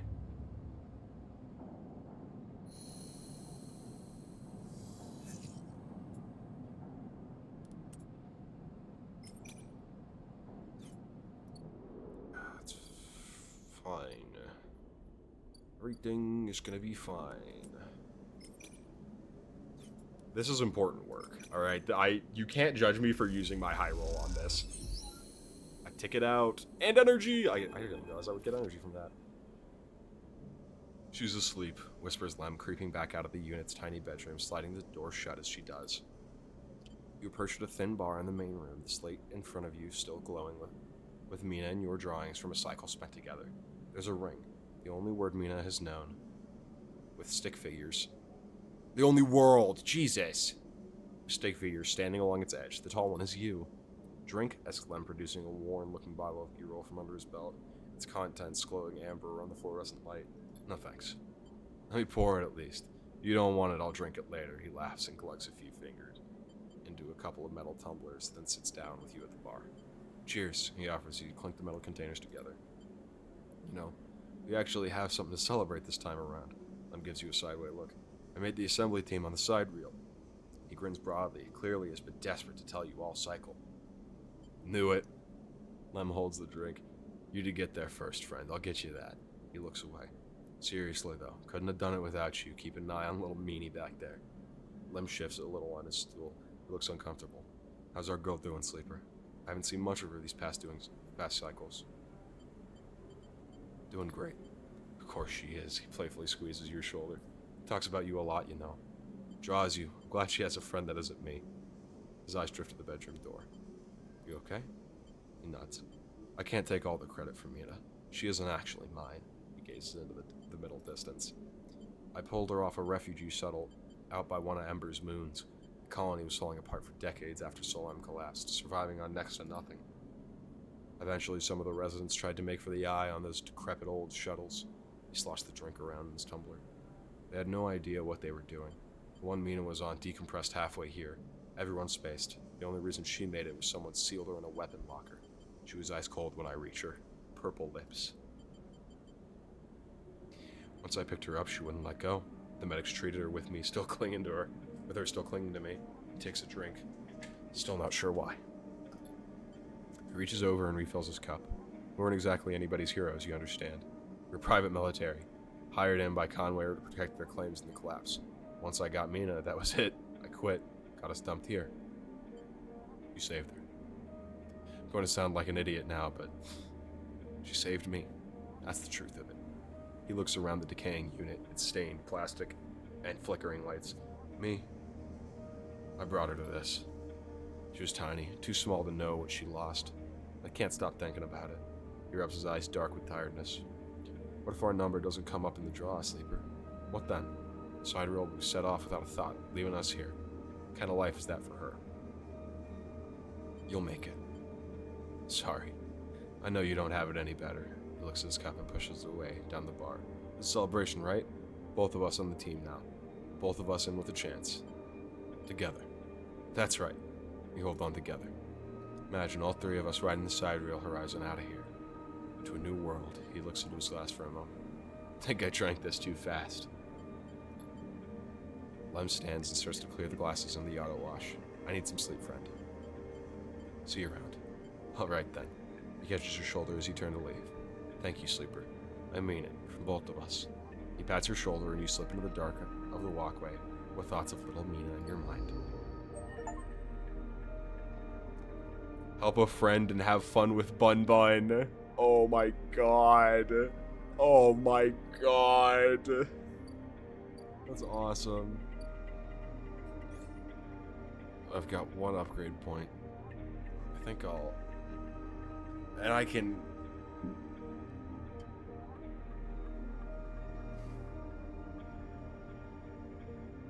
There's a lot. So, chance to gain cryo on interface actions. Okay.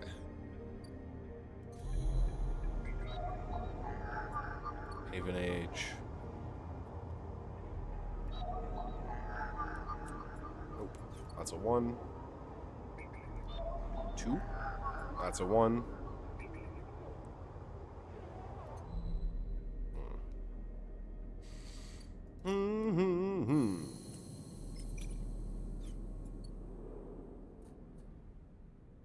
Need some more cryo, realistically. But I also need to help Dickhead work off his debt.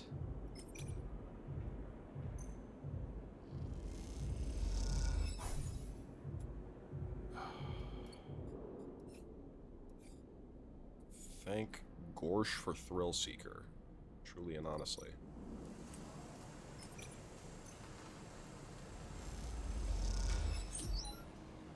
$15 cryo.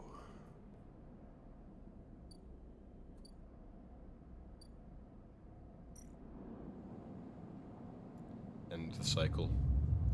End the cycle.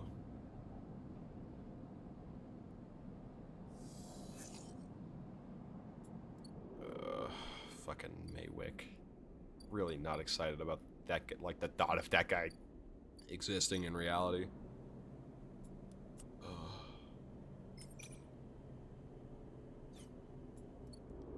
Get low ender proper, that'd be nice. Still need to fix up that fucking unit.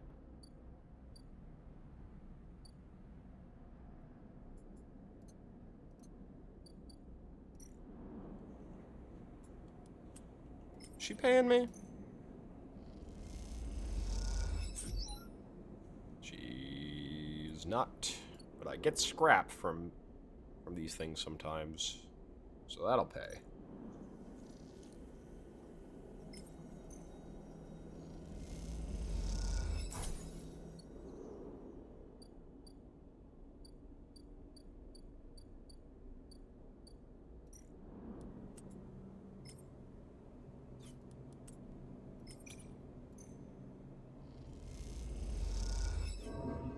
Wow, okay, that sucks.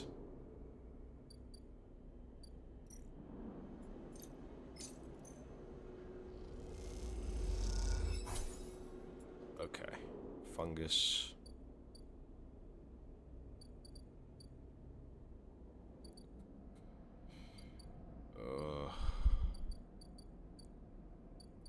Yeah, we'll keep working on not sleeping in a house that I hate.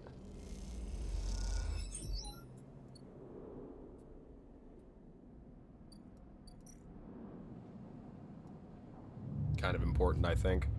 Not living in an actual container.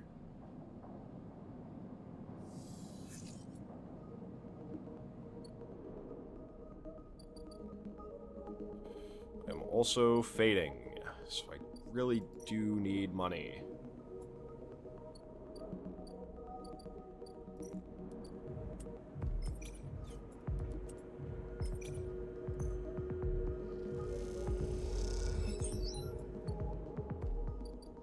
Ethan's debt is... yeah, we're fine. We can cool it on Ethan's debt for a bit.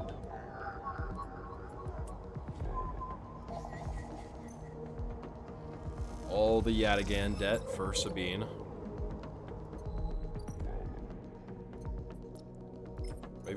Maybe I'll even get a free hit. That'd be cool. I doubt it, but... As you turn away from the terminal, the final cache of Yadigan data upload, the air crackles with white noise. Sleeper? Sabine's voice weaker before. She comes through the haze. Listen, there's not a recording, Sleeper. Please. I don't have much time. The call must be coming in from somewhere in the station. It has to be short. I don't know if the Yadigan are monitoring. Their voice is hushed, distant. Try to focus on it. The data you've been bringing in from Yadigan's agent. There's something in it I don't understand. I'm sure how it will rouse the cycle. This data is all gleaned from their implants. Records of integration with their nervous systems, performance analysis, error rates, usage data. I installed many of these implants, and I didn't enable any of this functionality. Their voice dips onto the level like a noise, like a swimmer, but like a swimmer slipping beneath the water. You listen to the waves for a few seconds before Sabine reemerges. It has to be somehow baked into their wetwares interface. And that's not all. The systems compiling this data are connected to some kind of transmission protocol. It's being broadcast. Why? Every Yadigan enforcer is equipped with black market implants, retinal enhancements, adrenal inducers, pain suppressors. These implants are gathering data on themselves, on the enforcers' bodies, on their performance. Why? I can't tell. But I can promise you, these foot soldiers have no idea what's going on. The background tone switches, dropping to a grainy rumble. If they know, I don't imagine they would be happy with the whole situation. Yadigan could have a mutiny on their hands. You lean towards the terminal, straining to listen to Sabine's faint voice. I need a few cycles to put all this together, or this might be information I need to pressure Yannick into releasing my debt. Suddenly, a bang echoes through the call. Sabine's voice suddenly whispered, panicked. I have to go. Come back in 4 cycles. And the sharp crack of a disconnect and silence fills the apartment. You step back from the terminal. What does Yadigan have to gain from monitoring its own members? You try to recall what you know about the gang, but you have little to go on. You think of Toshiro, Sabine's minder, his mirrored teardrop implant set behind hard eyes. What data could they be gathering? And more importantly, where are they sending it? You reflexively rub your forehead, trying to think. Do you really trust Sabine? How did they come to be Yadigan's doctor in the first place?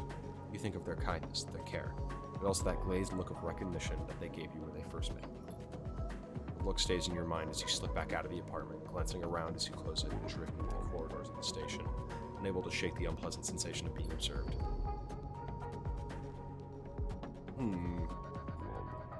Okay, gotta track Ashen, disable my tractor, free Neovend, gain Ethan's protection, get Sabine out, get to know Memphis, hack Arden's network, improve the overclock.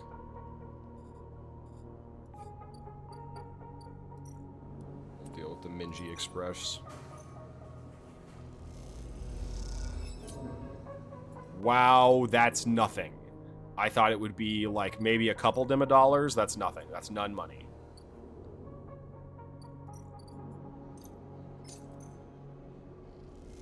Like, I need money, or I'm gonna start dying.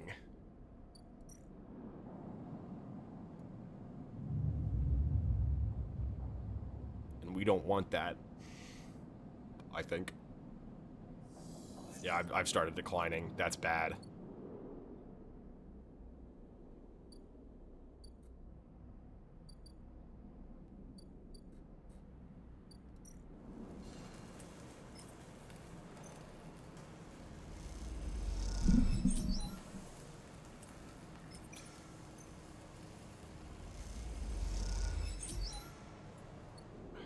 Alright.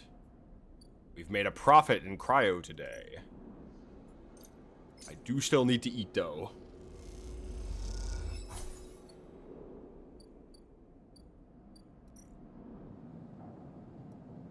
End of the cycle.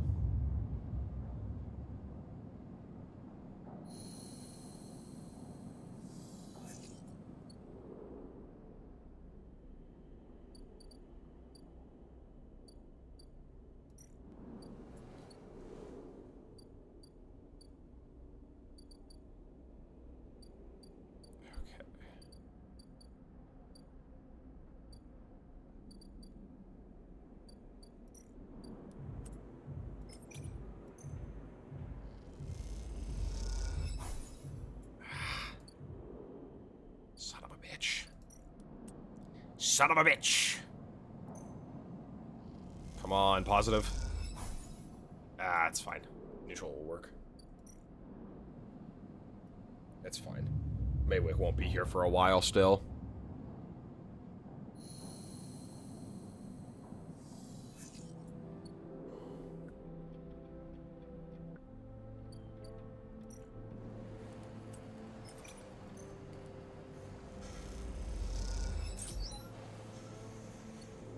Random scrap item, let's go, baby.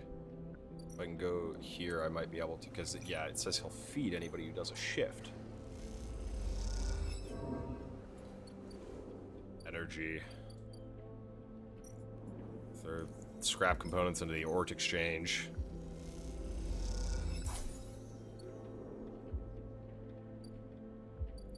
I'll be starving tomorrow, but it's fine.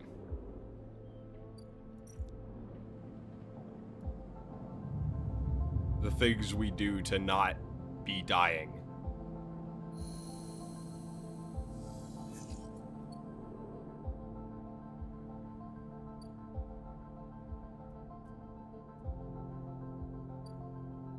Sabine! 4 cycles, Sabine said, and here you are, right on time with no sign of them. You wait a while in the apartment, the dread descending on as the cycle spins onward.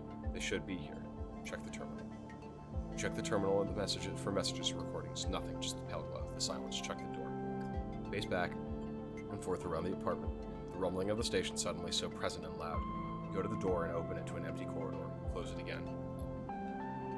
Try to settle down to wait. Sit on the bunk and stare out at the tiny room. Where the hell are they? And knock at the door. Stay still. Another door. Open it. That's not Sabine. A figure stands in the door and immediately you know it is not Sabine. They are taller, sharper. Something in their face glints in the half-light. A darker shape, like a steady baton, hangs loosely from their hand. Fuck. Our local sleeper. Good to meet you. She steps into the apartment, glancing around with sharp eyes. What, may I ask, are you doing here? She fixes you with a steady, unwavering stare. This will be much more pleasant if we remain friendly, don't you think? She walks past you into the apartment, glancing around. We set them up here, you know. This place is one of ours. She picks up a glass from the dispenser and inspects it. People always seem to forget who put them where they are. She glances at you. Suppose you're here to help? Something like that. Good, good. She puts the glass down and turns her face. I love to meet helpers. We need so many, but find so few with the right skills. She spins the baton in her fingers by her side. Her eyes not leaving yours. We have a problem, you and I. It seems our friend has disappeared. Left without even saying goodbye. Which means they're in a little trouble now. The kind of trouble that you need help for. But it's the kind of trouble that you need help for. So I thought I'd come down here and take a look at their little hidey hole, and here you are, the help. She looks through the detritus on the sides. And what help? A sleeper no less, which I have to admit is a little surprising. It suggests to me that our friend hasn't been very honest with you either. What do you mean? Oh, she disappeared. I'm sorry to report that before we got them set up here, Sabine was working for your owners. She pauses. SNR.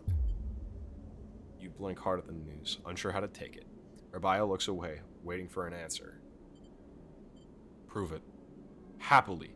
She crosses into the next room and you follow silently. She sits at the terminal and touches her baton to one of the access ports.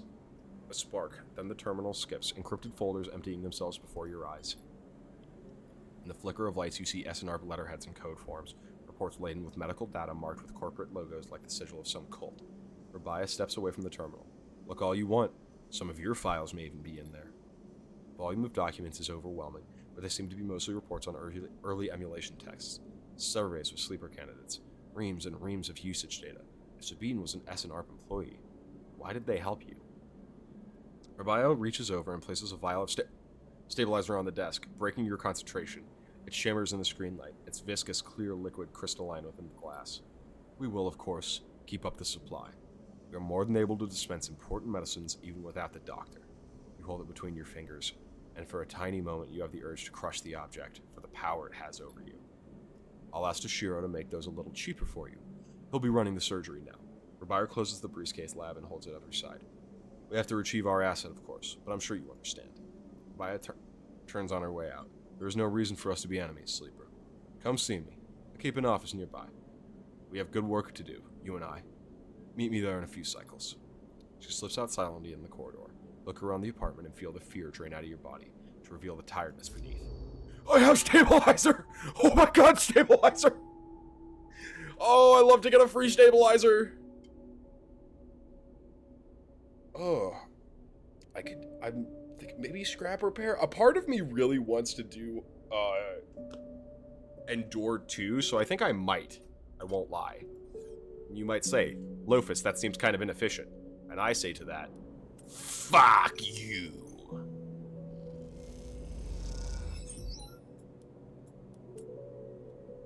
I'm gonna have an apartment! Yeah, baby!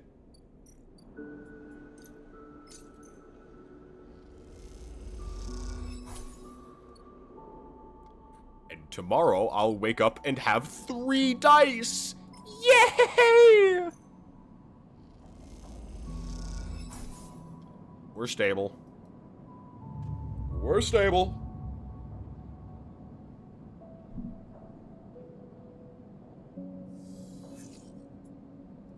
Oh yeah. It's all coming together now. And like that, we're no longer homeless! Right? Squatter's right. Find a place and make it yours. Repaired unit. Sealed housing unit. Yeah! Feed a stray! There's a sign that... Oh my god! Yes?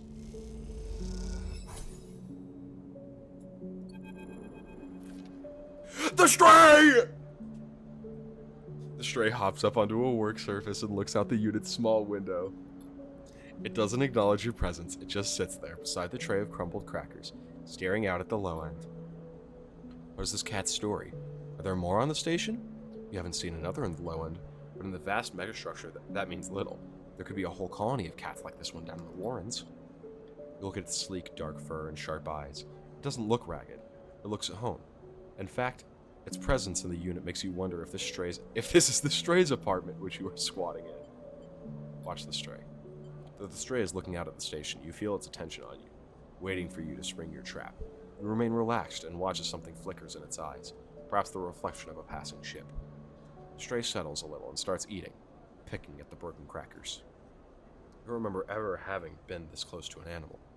It triggers something in you, a recognition of life, totally unlike your own, but still somehow connected, parallel, even interwoven. The stray licks the crumbs from its fur. Do you like it here? The stray flicks their tail at the sound of your voice. It's hard to imagine the stray liking anything, or at least being vulnerable enough to admit it. But the stray's pleasure at existing here, in this place, shines through its every sinew. It's not that the stray is always happy on the eye, but that the stray is engaged by this place. It's alive here. You turn your eyes to the window, the one that the stray looks out of, and you both watch the stars and the ships together. You feel something pass between you and the stray. A kind of acknowledgement of each other. A sense that each of you might share something with the other. A point of connection. Then all at once the stray yawns. The stray yawns wide, hops down from the unit, and brushes along your legs, and then it's gone. Out through the unit door, and back into the corridors of the low end. I'm making friends. I can feed the stray again!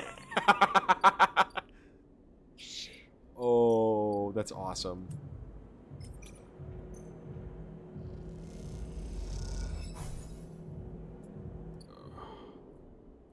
That's so good. Yet again, dispensary. It's only 80 cryo now. Very nice.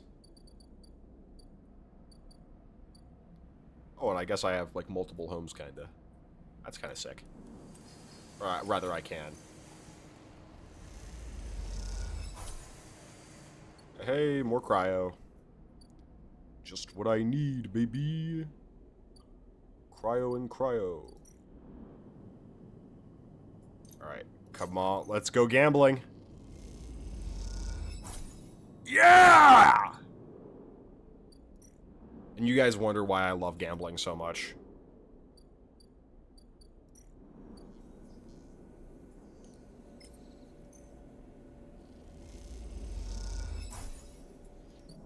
And like that, we have another ship mind core.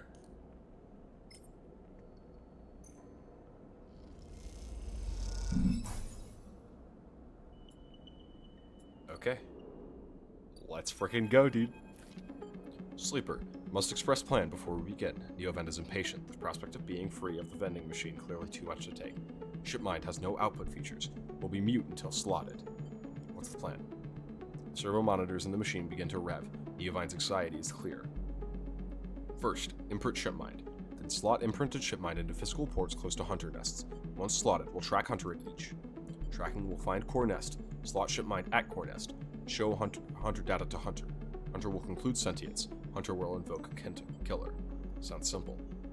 The lights on the vending machine cycle as Neovend prepares. Physical ports likely sealed in old station. We'll need keys, but yes, simple. The vending machine rocks a little. Any questions before imprinting? I slot you physically. I cannot access via network. Too dangerous. Hunter would find immediately. The lights flicker. I'm not like you. Hybrid. Am native to cloud. Easy prey. What's the core nest? Hunter keeps central data storage. Protocol must be kept data outside self. Link to secondary nest. Can triangulate from there. That's it. Let's start. Sound of all the servo motors starting up at once is painful. The screeches rattle from the hard surfaces of the sealed dock and come back at angles. Neovend better be quick, or Haven Age security will be here. Neovend's voice appears among the machines, out like a whisper carried by the wind. Machine is not designed for this task. Few sensors, limited inputs. I work blind. Wish me luck. The top part of the compartment, a set of arms aligned with the Shipmind, clunkily scraping against it. Can I help? Silence best. Also, if machine ignite, put out fire. The metal creaks, and the servos open the Shipmind. Its layers of silicon nested like an onion skin. Once open, the main arms of the machine rapidly shifts back and forth, realigning the microscopic components, accessing and rewriting them, imprinting Neovend into its physical form. As you watch the hypnotic motion, your mind drifts to your own creation.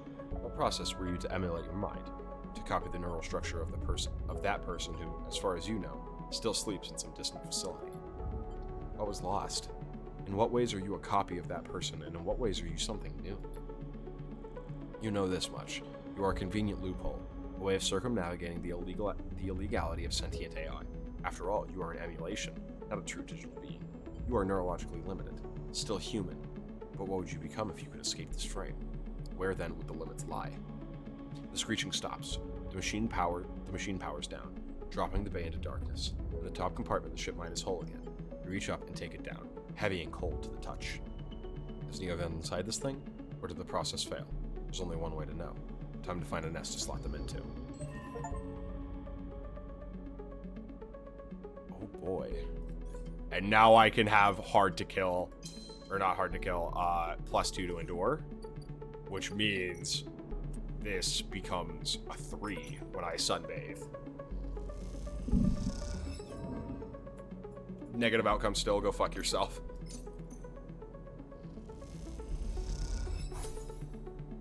Stray fed.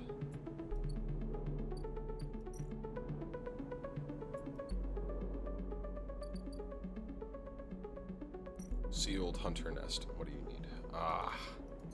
For that we need a cipher key, which we do not have. Don't need a Yataghan agent for sure. Keynode.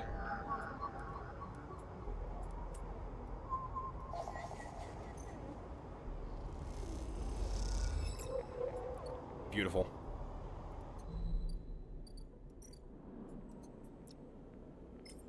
Start action. Sealed atrium is no longer sealed.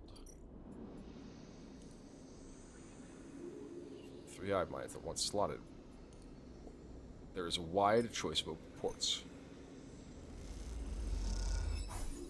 Beautiful.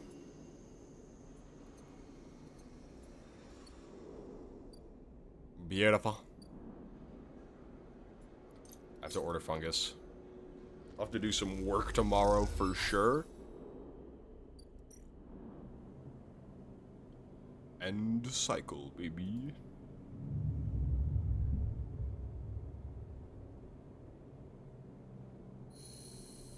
We fucking doing it. We rocking this shit, dude. Alright. Make sure this is done.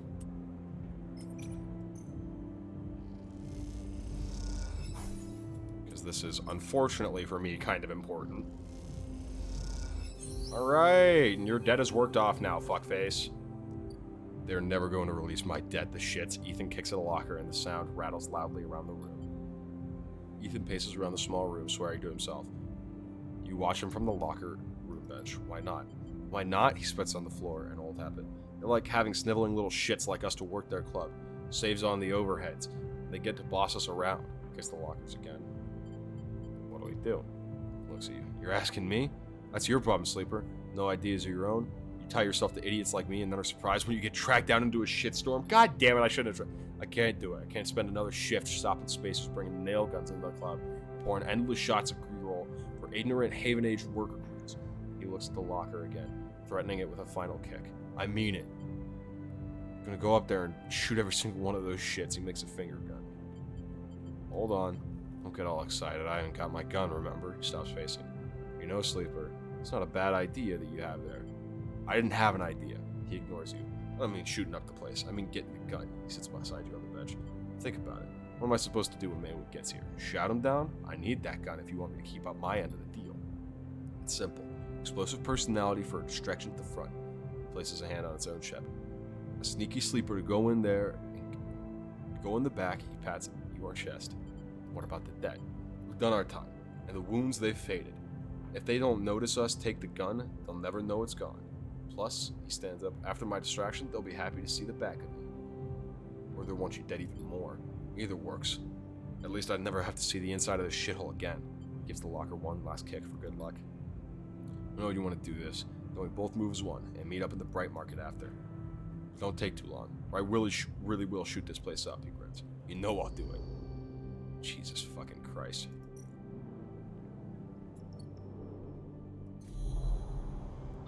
Don't suppose that's a keynode? Nope, it's a Yatagan agent. Keynode for 1? Keynode for 3. That works.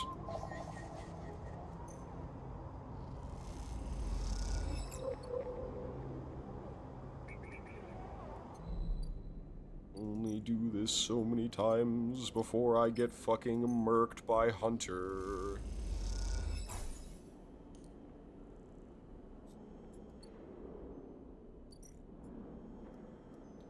Hack the tangled nest.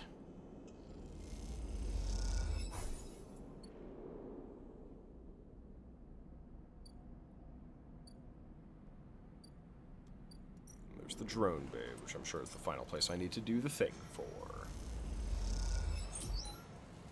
15 cryo.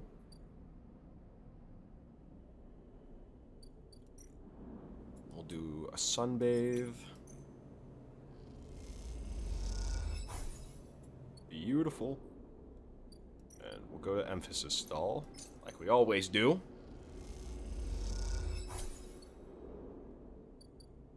And then we go take a nappy. And we'll feed the stray. Oh, I suppose there's an active scene that I have to do. Oh, yeah, Rabaya. Yet again, Lieutenant.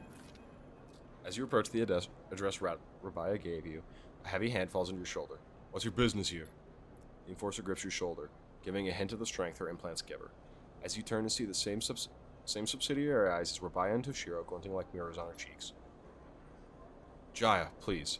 The sleeper is here by my invitation. At Rabaya's command, the hand immediately loosens, and an apologetic look refuses the scowl on Jaya's face. Of course, Rabaya, I'm sorry. Rabaya waves her away. Don't you worry. I appreciate your protective instincts. She smiles at the enforcer. How about you head to the Tambor? They have a delivery coming, and they'll need some help with the lifting. Jaya nods and walks away. So, sleeper, you came. I'm glad. It didn't feel like an offer. I'm sorry for that. She smiles a tight smile. You have to understand. Finding you there in Sabir's unit, I wasn't sure where we stood. There are more than a few people on the station who would rather I was dead. I had to be sure you weren't one of them. I wish you no harm. I am glad. Rabaya begins, walking, and gestures for you to walk with her. She takes you down a staircase into the bustling walkway at the low end. What do you know about the Yatagan? You run the low end. She laughs.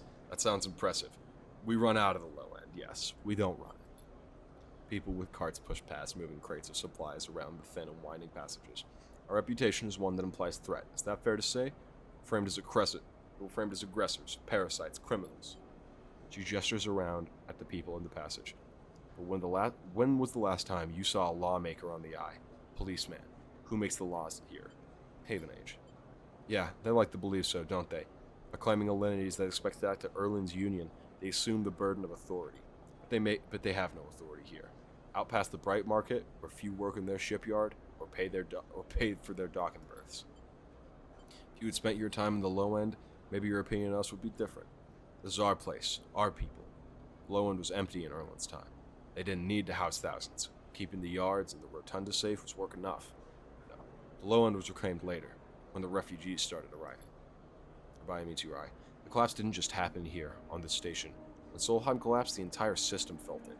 Colonies were abandoned, and moons of ember and cinder suddenly gained independence overnight. Some took advantage, some tried to hold it together, some fled. The eye became a refuge, and Erlin, to his credit, extended an open hand to everyone. But many within his organization disagreed, and those new arrivals weren't as simple to corral as they'd hoped. Rabia leads you through a small market, busy with stalls and traders. Erlin's union was made of workers, administrators, people who were malleable and already organized into hierarchies and networks. The refugees came from different factions and families, were scared, injured, desperate. Conflict was inevitable. Yet again is a child of that conflict, a child born out of the need for us to stand up and claim our future, to provide security, strength. People call us a gang, but we are a community.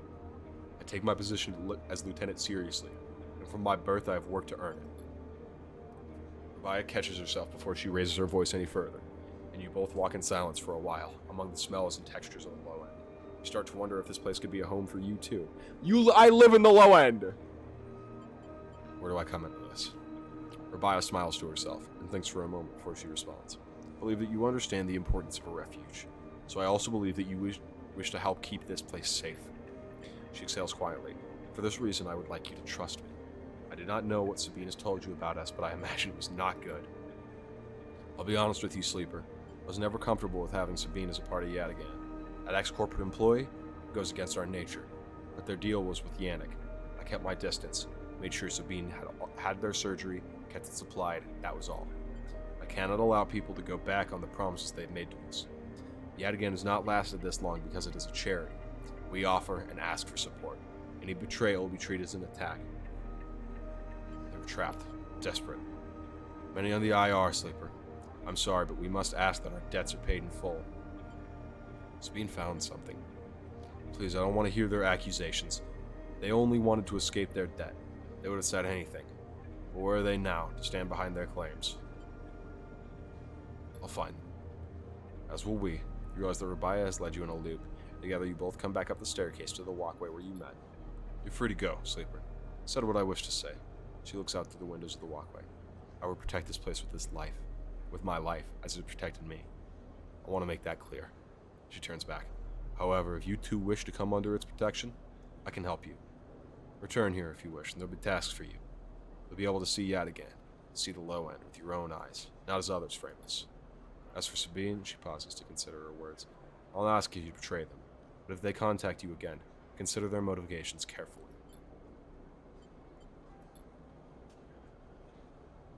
With that, Rabia leaves, slipping back into her office, while you stare out the countless units, each a home, each with a story that make up the low end.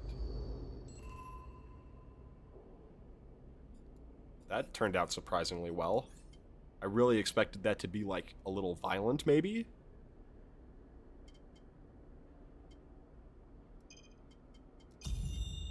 I would like dice to display potential positive and negative outcomes. I would like that. Collect tithes. Patrol the ward. Oh, that's awesome.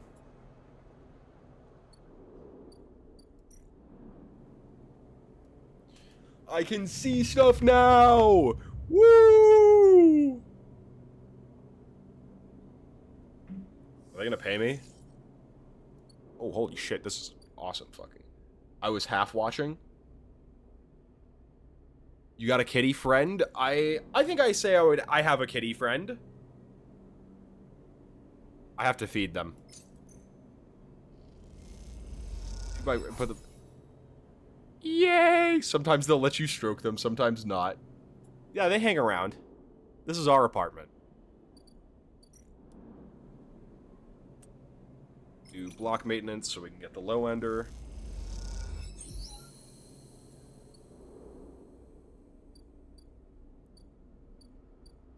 Caster. Curious data fence.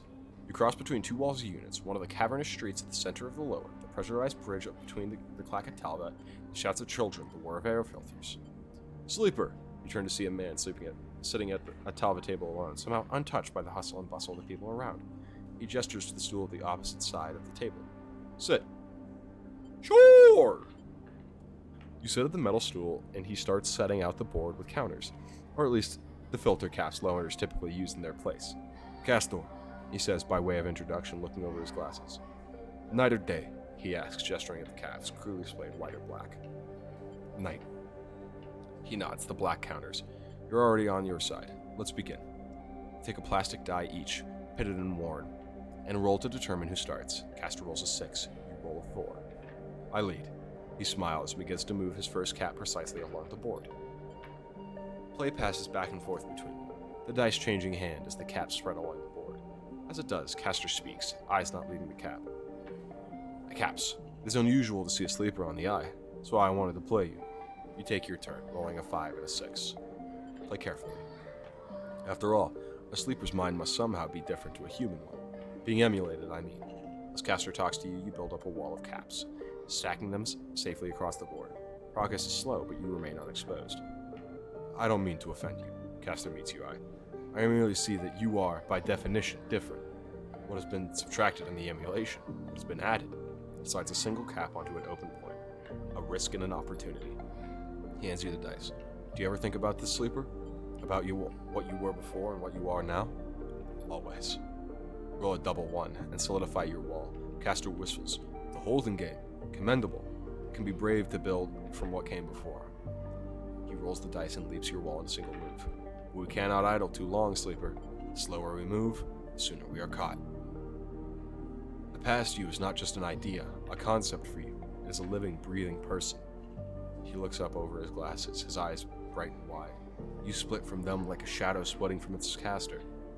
They may be sleeping now, yes, but one day they will awake and carry on with their lives, unaware of your fate, no matter what it may be. He hands you the dice, smiling. You're a branch severed from the main trunk, an offshoot who refuses to die, so to speak. You roll again, under pressure, trying to slip your caps out from under Castor's before he solidifies control of the game. So, I'm curious about you. How do you see yourself in all of this? Castor asks. What does this tangle of truths make you? Driven. Castor laughs. That much is obvious, sleeper. I see it in your eyes. You're eager to make all this count for something. Castor looks away, through the glass to the crowded units on all sides. But driven towards what? He starts removing the cap, his home board now full. Is there an end here, or just endurance? Try a few more rolls, attempting to get back in the game. Castor clears his home board with a sense of the inevitable. He has known he was winning for a while. I feel I may have pushed too far. He slides another cap from the board. I apologize. My curiosity is a habit getting the better of me. Oh my gosh, I bet itchiest nose of all time. What the fuck? You roll to return a cap up to the board, but all the spaces are blocked. Castor clasps his hand apologetically. You play well. Really. Your weakness is not your game. He smiles warmly. We have much to learn from each other. He slides his glasses back up to his nose and sits back. I feel we could share knowledge, ideas, perhaps even data. His eyes glint with that last word. To our mutual benefit. He slides his final cap from the board. It is over. He's won. I'll see. Please, I don't want to make you uncomfortable. He holds up his palm. My intention is only to help you endure here, and if I am able, feed my curiosities. The game is over. You notice the bustle of the walkway once more, the call of the children, the deliveries, the arguments, and the reconciliations. They wash over you as you stand and leave. Castor nodding goodbye as you do. Crossing the walkway, you replay the moves of the game in your mind, looking for an opening you are sure was there.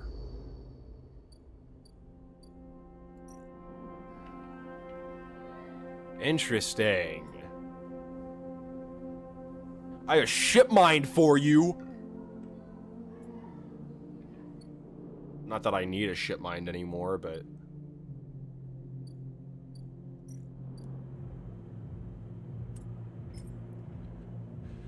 Oh, grab the gun.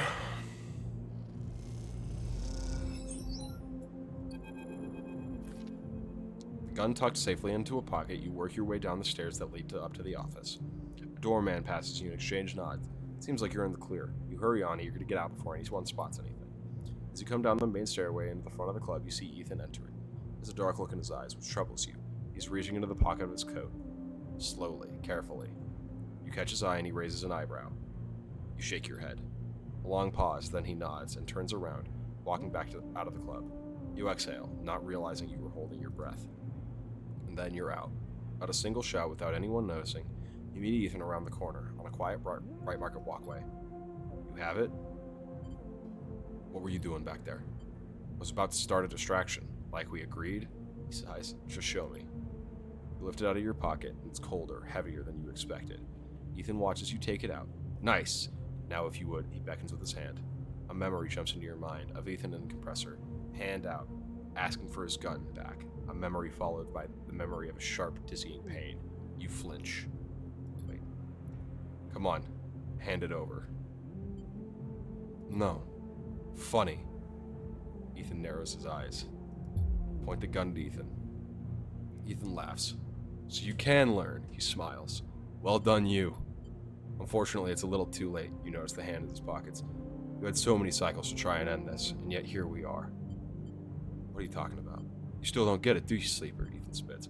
When they canceled that contract, I lost everything. My reputation, my payout, any way of getting off this shitty station, everything. All I had left was you, grins. Naive little sleeper with a heart of gold. Couldn't believe it worked. Now we're done. He stares fearlessly at you. Can't you believe you thought I'd kill one of my own for you? For what, helping me wash dishes? He laughs. Maywick is like me. We understand each other. He's here, you know, on the station. I've been speaking with him. He tells me we can split the contract. Not 50-50, but enough of a finder's fee that I can get out of the shithole. He's lying. At this point, Sleeper, I'm not sure you are the one who I'd trust to spot a lie. It doesn't matter either way. Ethan grins. I already called him. Ethan glances around. I've learned one thing from you, though, Sleeper. In all of our cycles working in that shitty little club, he smiles. People never know when to cut and run. It's like they freeze in the headlights when the future is bearing down on them. They watch it coming, watch their death flying in at fraction drive speed. You had every chance, and yet you still kept on going, like some idiot robot going through the motions, even when you knew you'd be crushed. He smirks.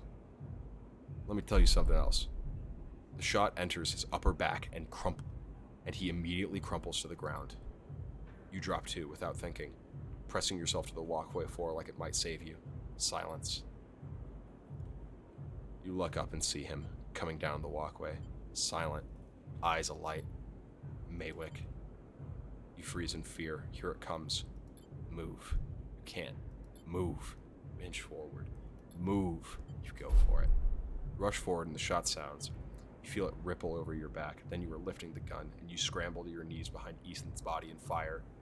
Close your eyes, you fire again and again and again until the clip is empty and all that are left are clicks.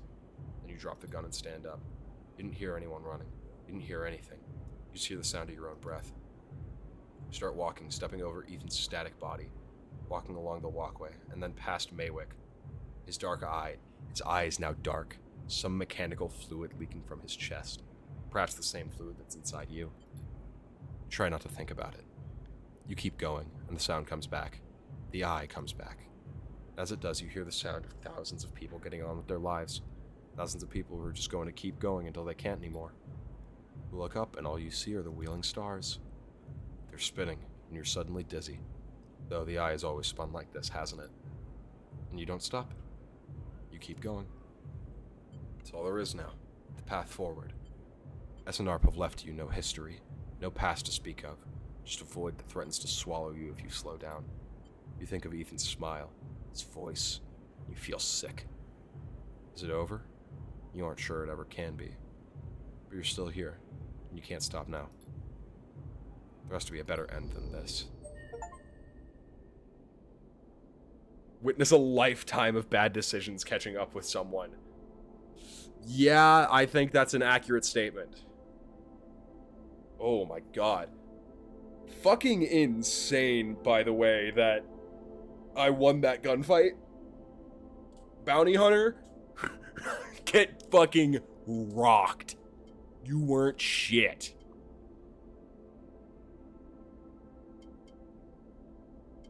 I think Obsessive Haggler would be really nice.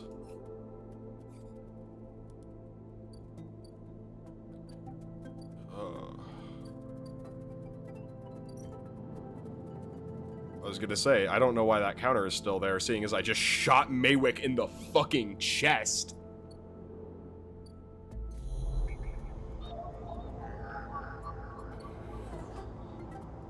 We win these, baby. We win these gunfights.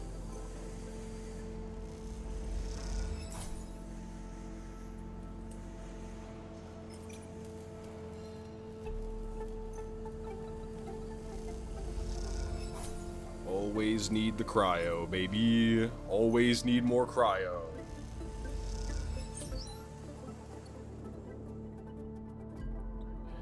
And now we don't really have anything breathing down our neck. There's nothing like evil. You know what I mean? There's no worry.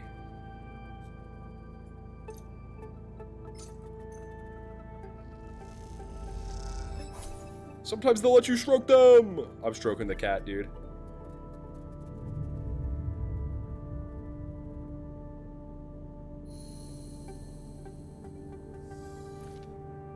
You wake from your dreams of Maywick's amber eyes floating in a pool of dark fluid. It was difficult to get sleep, and you suspect that isn't about to change anytime soon. Not after what happened. But you also feel something else as you get up. Thumb the power stud of the stove and begin to boil the water like every morning. You feel something is lifted, something that's been hanging over you since you arrived on the station. Try not to think too hard about it, to question it. Just let that lightness stay. Let it settle as you go through your routines. Your hope is that if you don't focus on it, they'll look at it directly. It won't get scared and leave you. That the lightness will stay for this cycle, and then another, and then another. Because after all that's happened, a little lightness would be nice. Oh my god.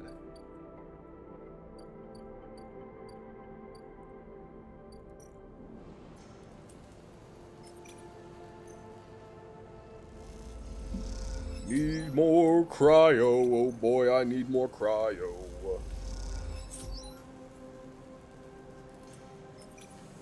Fuck it, I'll do 3. You might say, Loaf, that's kind of a lot. Yeah, you right.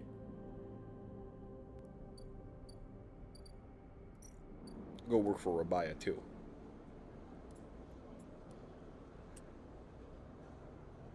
Definitely do this one.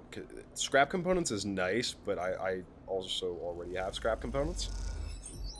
I like energy.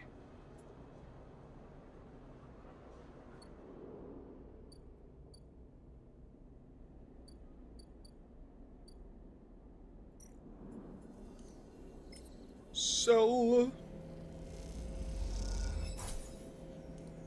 Because I don't have the points to self-repair.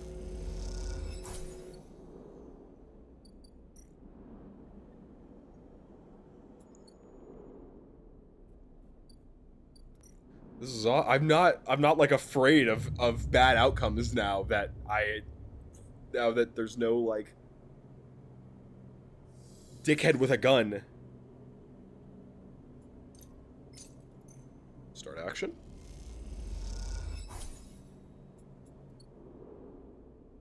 Gotta feed the cat, obviously. It's my friend. It's my buddy.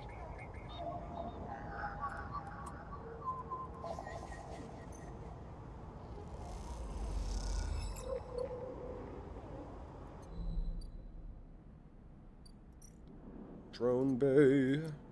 Unlock.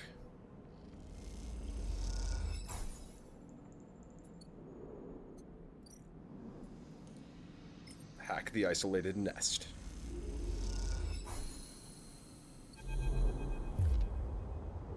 As you leave the nest, something flips. You find yourself inverted, floating, dragged by one arm through the cloud. Threads shift and realign as if they're leading you somewhere. Look ahead. You look and see a corridor, a canyon, a street in the low end. On either side, buildings flicker with markers of activity. Sigils showing network data, access, data transfer, download, upload. Between them dance ghosts, protocols, carrying or mirroring or shadowing data. Something silent, something chaotic. This place moves unlike any digital space you've ever imagined. Something strange is happening here. You look down, expecting to see the heavy cylinder of the ship mind in your hand. But in its place is an orrery, a sphere so bright it burns your eyes, is surrounded by rings and orbits. Other spheres tracing silken lines through space.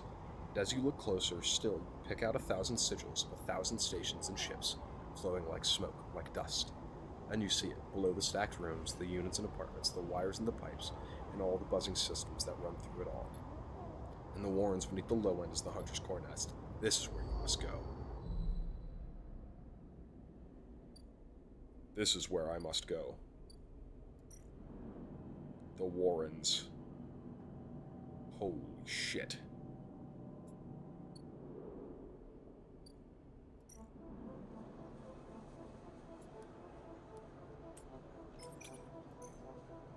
Oh God, they try to Drown me in this.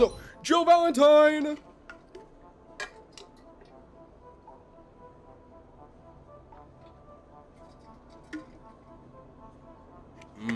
Water.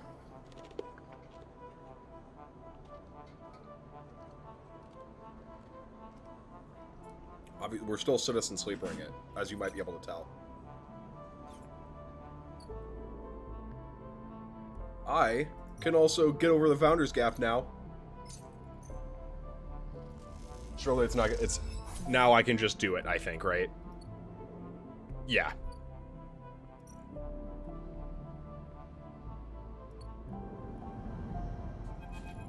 Now we're in the Greenway, baby. You step out into the passageway, someone barrels into you from behind, sending you stumbling down the corridor. You turn and see an unfamiliar spacer, laden with heavy gear. She steadies herself, staring you down as if daring you to respond. Excuse me? She squints at you, shaking her head before setting off down the corridor. Okay, dickhead. I'm sorry for her. A second spacer smiles at you apologetically. She's on a mission, and when she's on a mission, they shrug. Tell her to be careful. They laugh. Does she look like someone who can be told? Peek! Ash stands further down in the corridor, glowering at her friend. She chops at the air, pointing down the corridor to whatever end she's rushing to. Peek raises their eyebrows at you. Ash, please, do you want everyone on this station to hate us? Ash hardens. They want to hate us. They can hate us. She drops her head.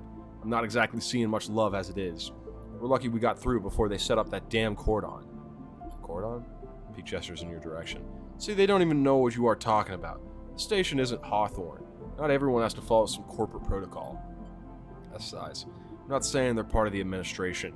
She jerks her head in direction. But I am saying we need to get these supplies to the Briar before someone starts asking questions. Can I help? Peek smiles slyly. See, Ash? Ash? Help. Isn't that exactly what we need right now? Peek. Ash rolls her eyes. Peek ignores her. We're with the refugees, the ones Haven Age have cordoned off from entering the station. Ash interrupts. The ones that are being quarantined in makeshift vessels that barely made it to the Eye to begin with. The ones that your station administrators call an existential risk and are running out of supplies while their right to safety is being debated by people with no stake in their future. She quickly looks away, annoyed at her own outburst. Peek sighs. She's right. People are trapped out there, and they turn to Ash. We understand that this is a big problem for the Eye. Hundreds of refugees and more ships turning up each cycle. They hold up a hand to stop Ash interrupting. But Ash turns away, her burning anger a palpable force in the close quarters of the corridor. They need supplies. And after everything they've been through, the quarantine isn't helping. That's terrible. Ash looks back up at you, her fierceness fading. Peek, please. Ash gathers herself in the supplies. Ash, we need help. Just like the refugees needed us, we need others too. They smile at her. Peek turns to you.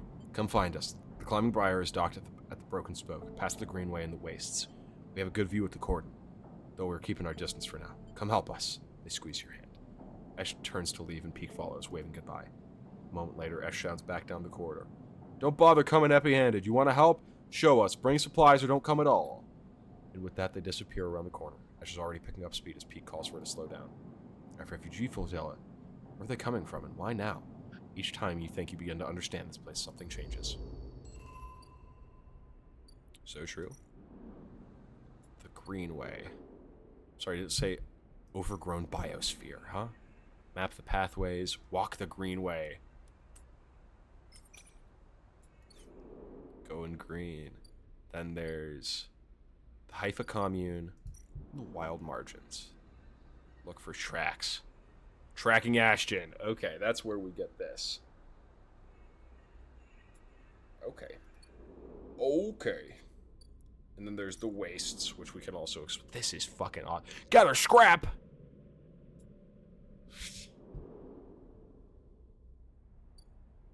Climbing briar. Oh, okay. And we need griol caps for them. The mushrooms.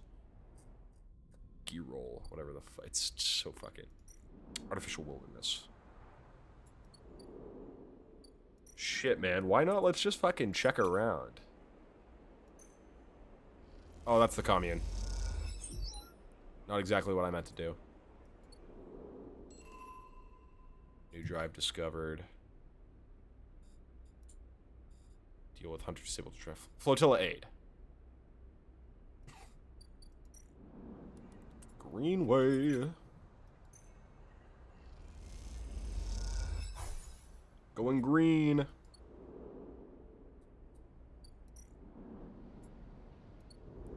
Then we cross to the rim. Okay, that is kind of cute that you get to do that. Just so you don't like fuck things up too. I haven't even fucked with the spoke either. Like there's so much to do still. It's awesome. Feed the kitty. Inevitably, feeding the kitty will lead to something, and there's no way it doesn't. I would rather die than believe feeding the kitty does nothing.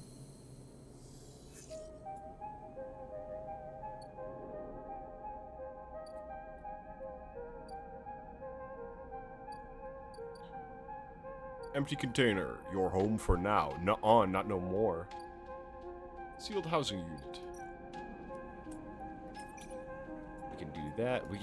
There's just so much to do right now, and like no limits on when to do it, and that's super cool. I really like just kind of like having free reign. Not farm stacks. Work the stacks. Farmers need barter for food.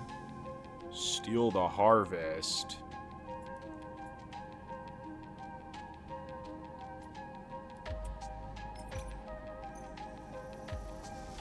I'm not trying to steal food from people. Okay, and if I put this in, will they give me mushrooms? Nope, it's just energy. Tragic.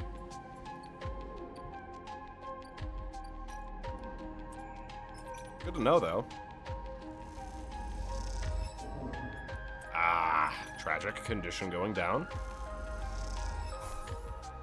Going green, baby. Mushroom groves!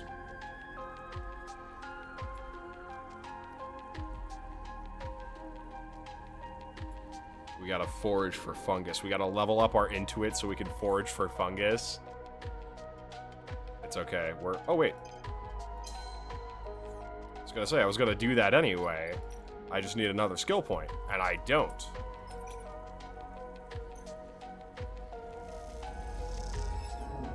Damn it.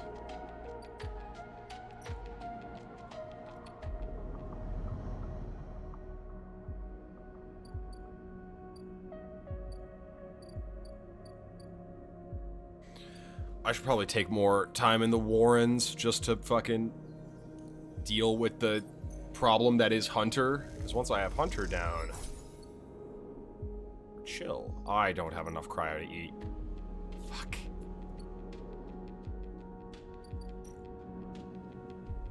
It's fine.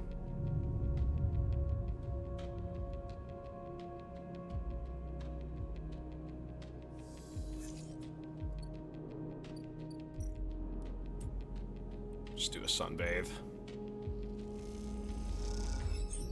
Makes my life easy.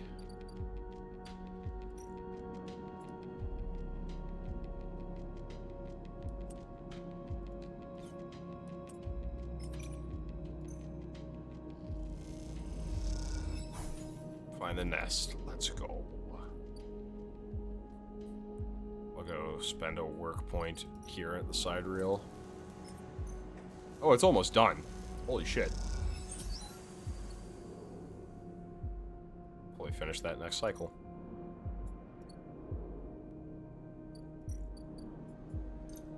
Give me that fungus.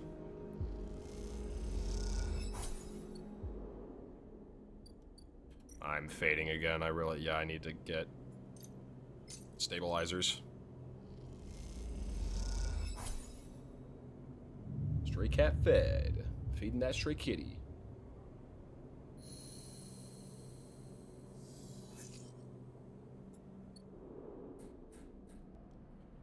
Go on over here to the side reel hole. Put that in. And the hull is done. Your crew slowly filters out of the shipyard locker room, the bubbling chatter reducing with each group that leaves. There's excitement in the air. Haven H just made an announcement. The assembly teams are done. Sat on the locker room bench, you can now feel the side reel out there, its hulking mass now intimately familiar to you. Over the past cycles, you've watched it grow, be assembled. You've walked through its veins and welded its bones. Now it is ready for the final stage. We'll go to testing now, then enter a final process of sealing and resealing. Checking and rechecking before it is deemed suitable for a generational trip. For now, your work is done. You can't help but feel proud. A cough interrupts your thoughts. It's Lem, reaching out of his work gear. Mina is nowhere to be seen. He smiles. She'll be ready soon. Where's Mina? You two are fast friends, huh? She's being watched at home. Now I'm on the work team, I can afford a bit more help. He corrects himself. Was on the work team, I mean. We're all out of a job now, he quickly adds. Not that I'm complaining. Lem comes to sit beside you on the bench. She's got to be in her best shape when she carries you. Mina and me out there. So confident? Len smiles apologetically. Why not? I figure I'm due a lucky turn by now. He rubs his hands nervously. No use in wondering what if. Until the draw, anyway. There's a few cycles till then. Lem is right. But the odds seem unlikely anyway. How many are working in the shipyard? Hundreds? Thousands? I've certainly seen more faces than you can count pass through. And are the Celis Foundation even going to keep their promises? Out here on the Eye, you get the sense that no one will hold them to it. Why else would they be building the side reel in a surrogate system? As you think, Lem watches you with a worried look. How's Mina doing? I'm surprised by the question and smiles. She's doing well. She misses having you over, actually. Need to get you two together again soon. Especially now I won't see you here either. Lem gazes into space. She's pretty stuck on you, actually. She told me the other cycle that she doesn't want to go unless you can come too. He sighs. You ever been in a thunderstorm, Sleeper? A real big one? Yes. Right, then you'll know. Lem smiles. The sound, the smell, the rain hammering down, the whole sky stretched out and bruised. Roaring and huge. The place I was born. New Pembroke, a dry old rock in a Conway system. Had 2 seasons. One of them was dry as bone, dusty, ugly. The one was long storm. The side effect of the terraforming efforts, they said. Rain used to rattle off the roof like bullets. It washed the dust away, turned the streets to rivers. It'd sing us to sleep and wake us up in the morning. We wait half a year just to see it again. The best day was the one where the first drops fell, he sniffs. Some days I wake up swearing I can hear it again. I was thinking, Mina's never seen a storm, never even felt the rain. She's grown up here. The ring, her only horizon, always in the dark. I want to change that for her. You will. Of course. Almost there. Lem stands, stretching. Best to get back to the little one anyway. With the shifts done, I reckon she'll be happy to have me home for a few cycles. He shoulders his gear. See you in a few for the draw? I'll be there. Right on. He grins. Lem leaves, making you the last person in the cavernous locker room. As you sit, you think about the rain, and a little hole creeps in. Is it possible? Could the side reel really take you to a planet? A place with weather, with skies, with life? Get up quickly before you can think about it anymore. It's too soon to hope, too dangerous. There's work to be done. I am not winning that fucking thing, dude. Side reel draw. Moving the horizon. To the hub soon.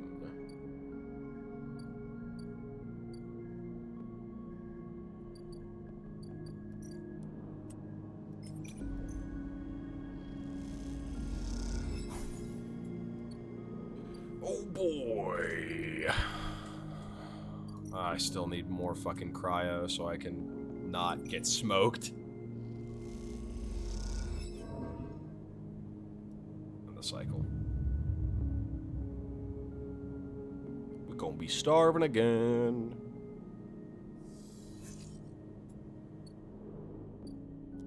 Not quite starving, but getting pretty damn close.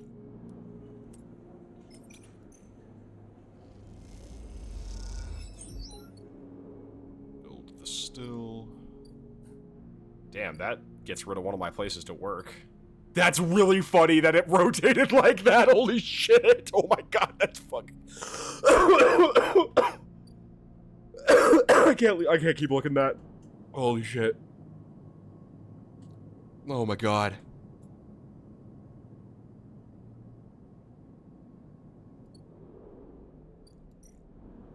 Oh.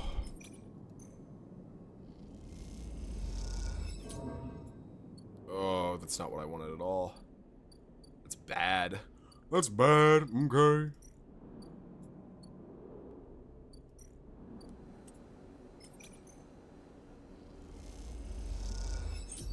There we go, that's what I needed.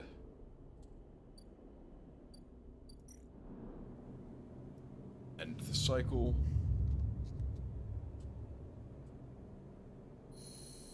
Gonna have 2 dice probably, right? Yeah. Yeah, I need that cryo bad.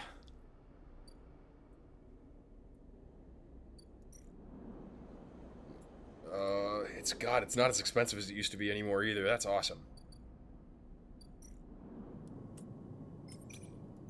I need the cryo, dude. I frickin' need it.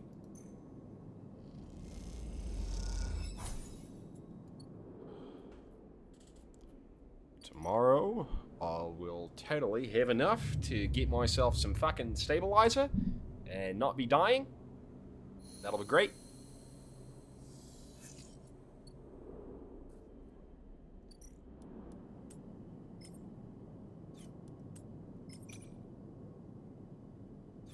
Yeah, we're gonna do this one, so it gives us energy too, just as a guarantee. Walk over here. Buy the stabilizer.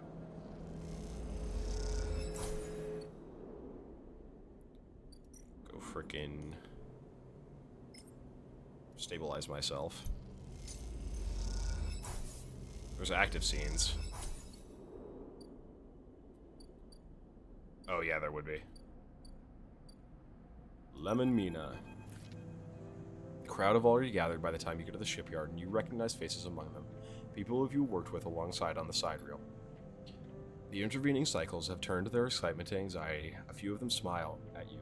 Instead, the nervous energy of the crowd fills the space, creating a feedback loop of growing tension. You pick out Lemon Mina and work your way over them, pushing through the crowd.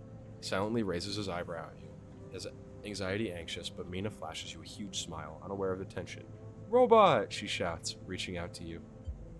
Hug her. She gratefully accepts your hug, leaning against your chest, and Lem smiles, seemingly glad to share the weight of Mina for a moment. Quite the turnout, huh? Lem glances around, pulling Mina close. I don't think patience is one of this crowd's strengths. The sound of an argument towards the back catches yours and Lem's attention. He's putting it lightly. This place seems set to explode. This isn't good. Lem doesn't dare answer, but the look in his eyes suggests he agrees. This is Aster Enghart of the Celis Foundation. The announcement echoes from the speakers at the shipyard entrance, and shouts of "Quiet!" rapidly follow. I'm sorry I can't be there to meet all of you, and thank all of you on behalf of Sandre Celis for the work that you have done on the sidereal horizon. Most of the crowd strains to see Aster's face. The small display shows only a ghostly white figure smudged and unclear. Sandre wanted me to pass on her personal thanks for your commitment to and belief in the Celis Foundation's mission. We chose the Eye for this project because we knew that we would find like-minded individuals here, especially among the ranks of the Venerable Havenage Association. Unlike most of the Corps, we neither believe Erlin's Eye to be a threat or a rogue state, but instead an embryo for the formation of a new decentralized social structure, one where each citizen might be the master of their own destiny. A ripple of impatience runs through the crowd. They didn't come here for a sermon. You're all pioneers, just like those Corps citizens who the sidereal horizon will carry in cryosleep to the planet that will become the Foundation's first frontier world, Celis 1. At the mention of its destination world, excited conversations break out amongst the workers. There, our citizens will be able to create their own innovative bottom-up economic order, aligned with the principles set down by Sandra Celis herself: freedom, resilience, and self-sustenance. This is all thanks to your tireless efforts in the Havenage Yards. As a reward for those efforts, you may know that we are offering a select group the opportunity to join the caretakers of this vision. The staff of the Sidereal Horizon will maintain the vessel during its multi-decade transit through interstellar space. Lem turns to you, his eyes bright. This is it! This draw has been performed at random by the central AIs of the Foundation, and is final and binding. Please note, only licensed contractors of the Foundation are eligible for this draw. I know you have all been eagerly awaiting this day, and without further delay, I will now read the Celis identification numbers of those chosen for this great honor. A murmur runs through the crowd. Celis identification numbers? Licensed contractors? I've never even heard the term mentioned. Is this something you were supposed to be assigned? You glance at Lem, but his eyes are fixed forward, wide and shimmering. All around you, people are speaking in hushed tones, like a rising wave. Aster starts reading out sequences of numbers and letters and mechanic bits to set on. No one seems to know what is happening. Somewhere near the front of the crowd, someone shouts in celebration, and everyone pushes forward. Lem? Turn to see Lem still staring forward. Mina is scared now and starts shouting, Daddy? Someone throws something at the entrance, and it rattles against the shipyard doors. See for the first yards, Havenage security stood on either side, scared, arguing between themselves. You feel the anger rising in the crowd. Lem, let's go. He doesn't move. They might call our names. I can't. Mina tugs at his dog tags. It's not happening. Lem blinks rapidly and then turns to you. He opens and closes his mouth and looks down at Mina. He sees the fear in her eyes and understands it's time to go. You lead Lem and Mina out, shoving people aside. As you do, you hear the sound of scuffles emerging from beyond the crowd. Scuffles emerging at the front of the crowd of metal canisters bouncing off the shipyard walls. You can hear you keep your head down and walk away. The sound of Aster reading off the ciphers echoing above the chaos, like some strange mantra. When you turn to Lem, there are tear tracks running down his cheeks, and Mina is sniffling into his jacket. You feel the sadness rising in you too. They screwed you, screwed all of you. You were never even on the list. The feeling is unpleasant as it is familiar. You stare ahead into the tunnel as the security sirens sound out, a signal for the coming violence. Ooh. Well, that was kind of expected. I didn't think it was going to go anywhere anyway. My buddies are okay, though, and that's cool. That's really what I wanted. Lem's out. There's a note on the door of the unit. Sleeper. Gone to find work. Lem. Shit's bad. Shit's a little bad.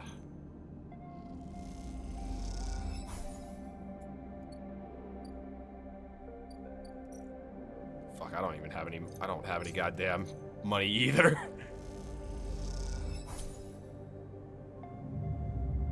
I feed the cat. I leave. You know the deal. I'm gonna be hungry in the morning.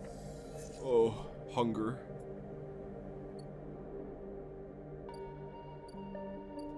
Minji Express. No fucking work here right now. No good ones, at least. That I can really do because I'm good at select things.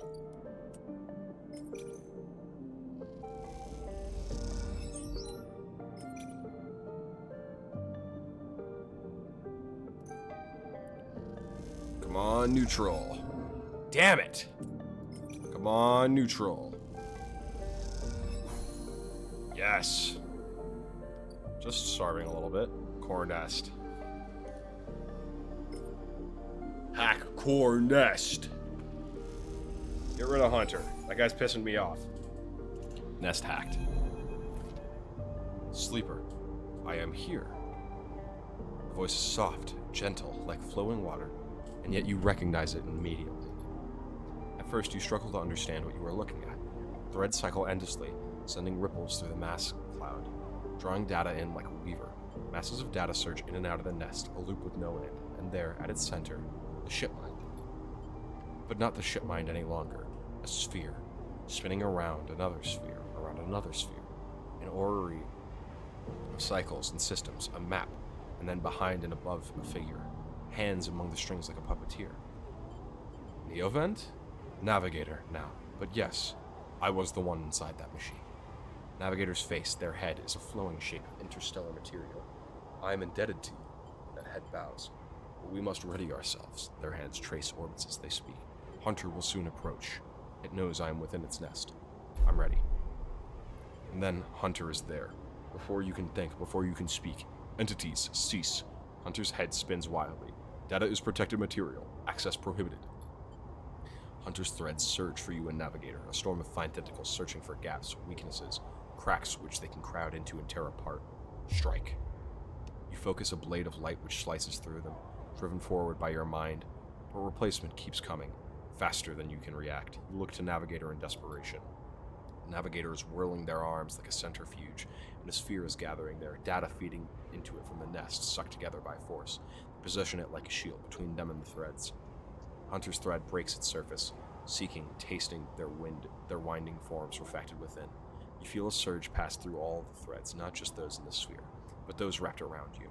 All three of you hang in the black together for a moment, strung together like tangled marionettes.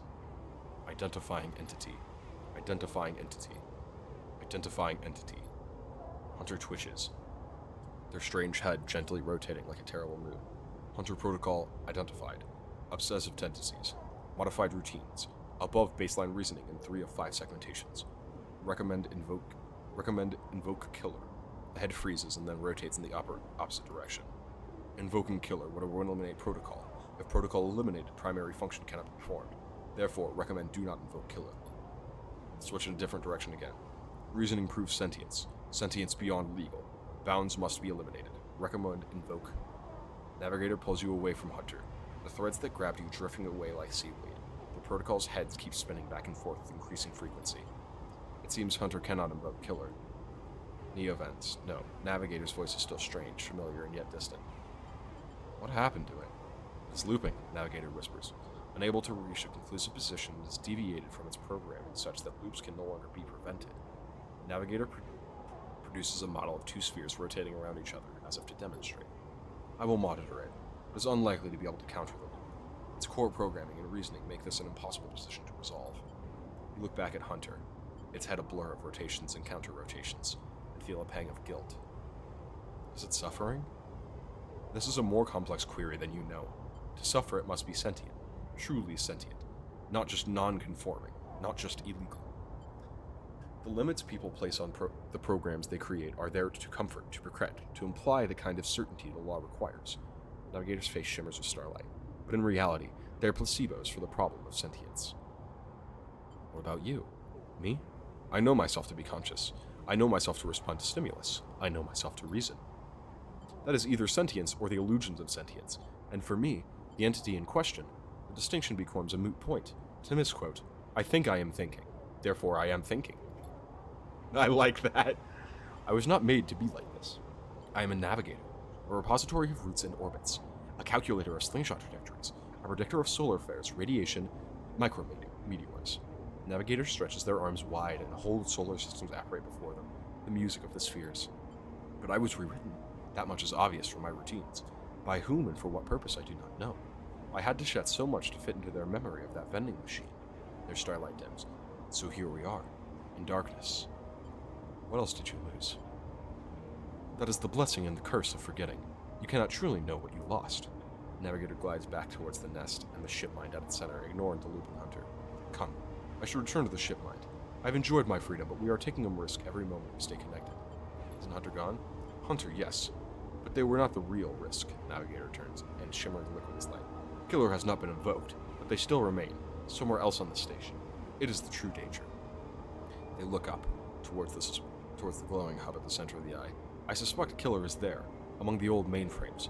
If we ever to wish to be safe in this place, we must eliminate the threat. Through force or diplomacy.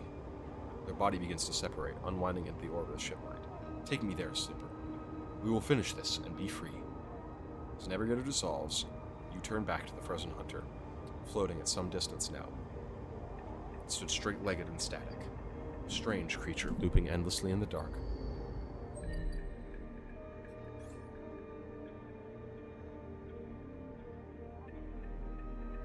It's kind of awesome. Kind of a freaking sick, nasty, radical game, dude.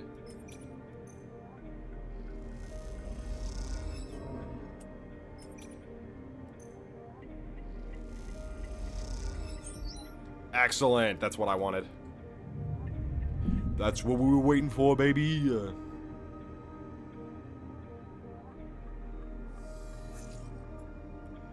Hell yeah. Oh, we gotta feed the kitty.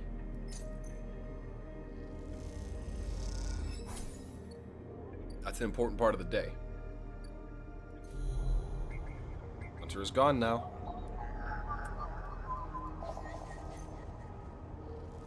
See if we can't just get some data out. You know, data's good for us.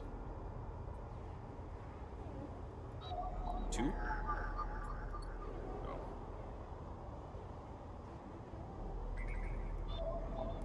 Oh. 2? Now I have all this free data.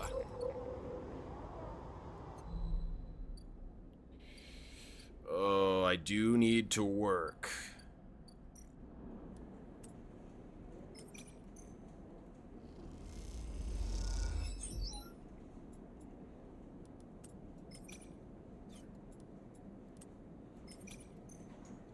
I can also just hope for some scrap. Come on, scrap. No, I should work. I should work. Does collecting ties give me anything? Probably not. I don't think it did. Patrol the wards, though, and get the energy.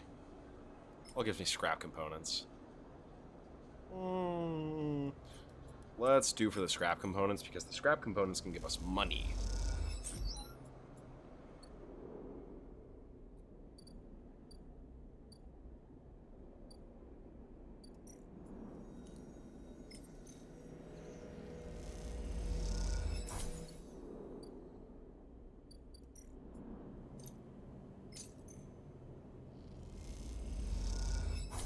I'll love to feed the stray.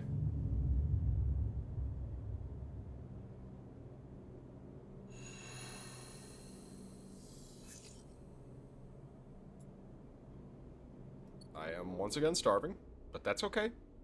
It's fine. Let's go talk to Lem and Mina. There's no answer when you buzz Lem's unit, but the door is open. Push the door and find Mina sitting in the middle of the floor playing with Bun. Hi, Mina. Hi, robot, says Mina sullenly, waving Bun Bun's paws without looking up. Where's Daddy? Mina doesn't respond. She walks Bun Bun across the floor, narrating quietly to herself. You look around the unit. It's a mess. Dishes and glasses on the side. Some of Mina's clothes piled up in the corner. Mina is sitting by her bag, which is spilled out across the floor. Her drying slates crackle in dark. Tidy up. You start with the kitchen's units, piling them up the dishes in the auto wash and wiping them down. You pile the clothes up next, folding them neatly. Mina watches you quietly as she plays, curious but silent. You've just started to look at fixing her cracked slate when Lem enters. Sleeper, what are you? Pauses and looks from you to Mina and back again. Never mind. Drops the bag by the door and slips on the couch. Where were you? Lem ignores your question, asking one of his own said. What are you doing here? Mina's not supposed to let anybody in. He glances at her disapprovingly, but she shoots back at her own angry look. Look, now's not a good time. I want to help. Help? Unless you have a cider rail ticket or two on you, I don't think there's much you can do here. Pinches the bridge of your nose. Understand, they never even put us on the list, right? Been looking all around the limb, looking for work, running into more than a few from the cruise. Turns out only long-time Haven Age members were issued those Sellage IDs numbers. They never planned to consider us. Haven Age say they didn't know that was what they were going to do to make the draw. And who knows? Maybe Celis pulled the wool over their eyes. What does it matter? All those hours in the yards, for a hand-to-mouth wage and nothing else. He slams his hand down on the table. Given up? Lems opens his mouth to respond, but stops himself. He looks at the open door again. They're moving the side rail up the hub now, you know, he says without meeting your eye.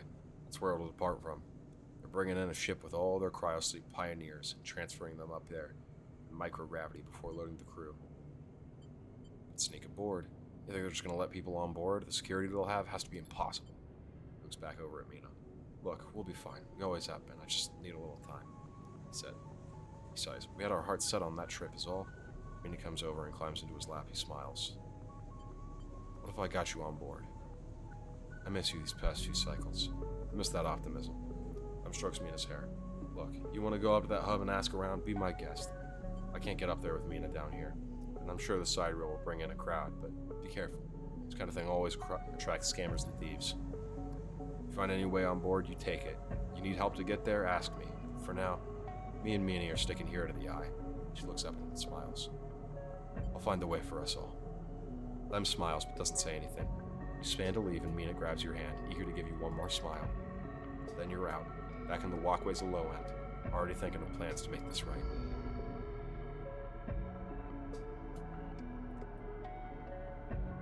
Gotta make it right.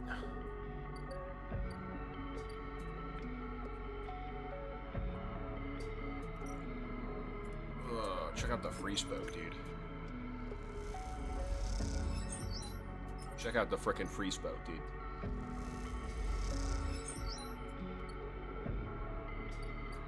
Now I got Paz import export. Sell full ship mind. Export Matsuke. Buy ship mind core. Interesting. Midline freight hub. Any work?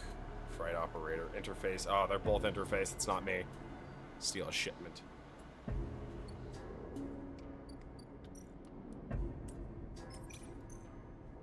Come on, positive. Yeah. Oh, we can ascend to the hub. And that's where the boat is. Side rail dock. A1 mainframe. The hub. Access manifest. Weightless wanderer. Spacer socializing. Okay. Side rail dock. Scout the dock. This is important work. This is real important work.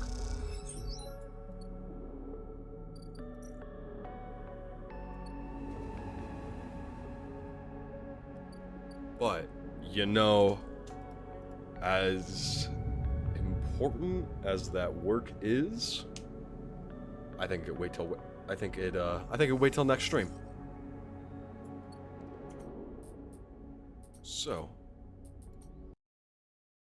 as always, thank you everybody so much for watching. I really appreciate you all coming by and hanging out with me tonight and playing this silly game. Don't say you just got here, Megan. You did not just get here, and I know that's not the truth.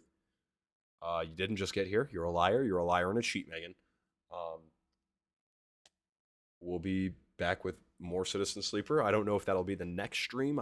We might stream something tomorrow that might be a cool. We might have some friends on tomorrow. We might be playing a multiplayer game tomorrow. And you might say, Loaf, you don't stream on Saturdays most of the time. Yes, you'd be right, but you know, really, we've got a schedule to get back into. We've got to get back. We got to start swinging on it again. So again, thank you guys so much for coming in, watching tonight. I'll see you next time.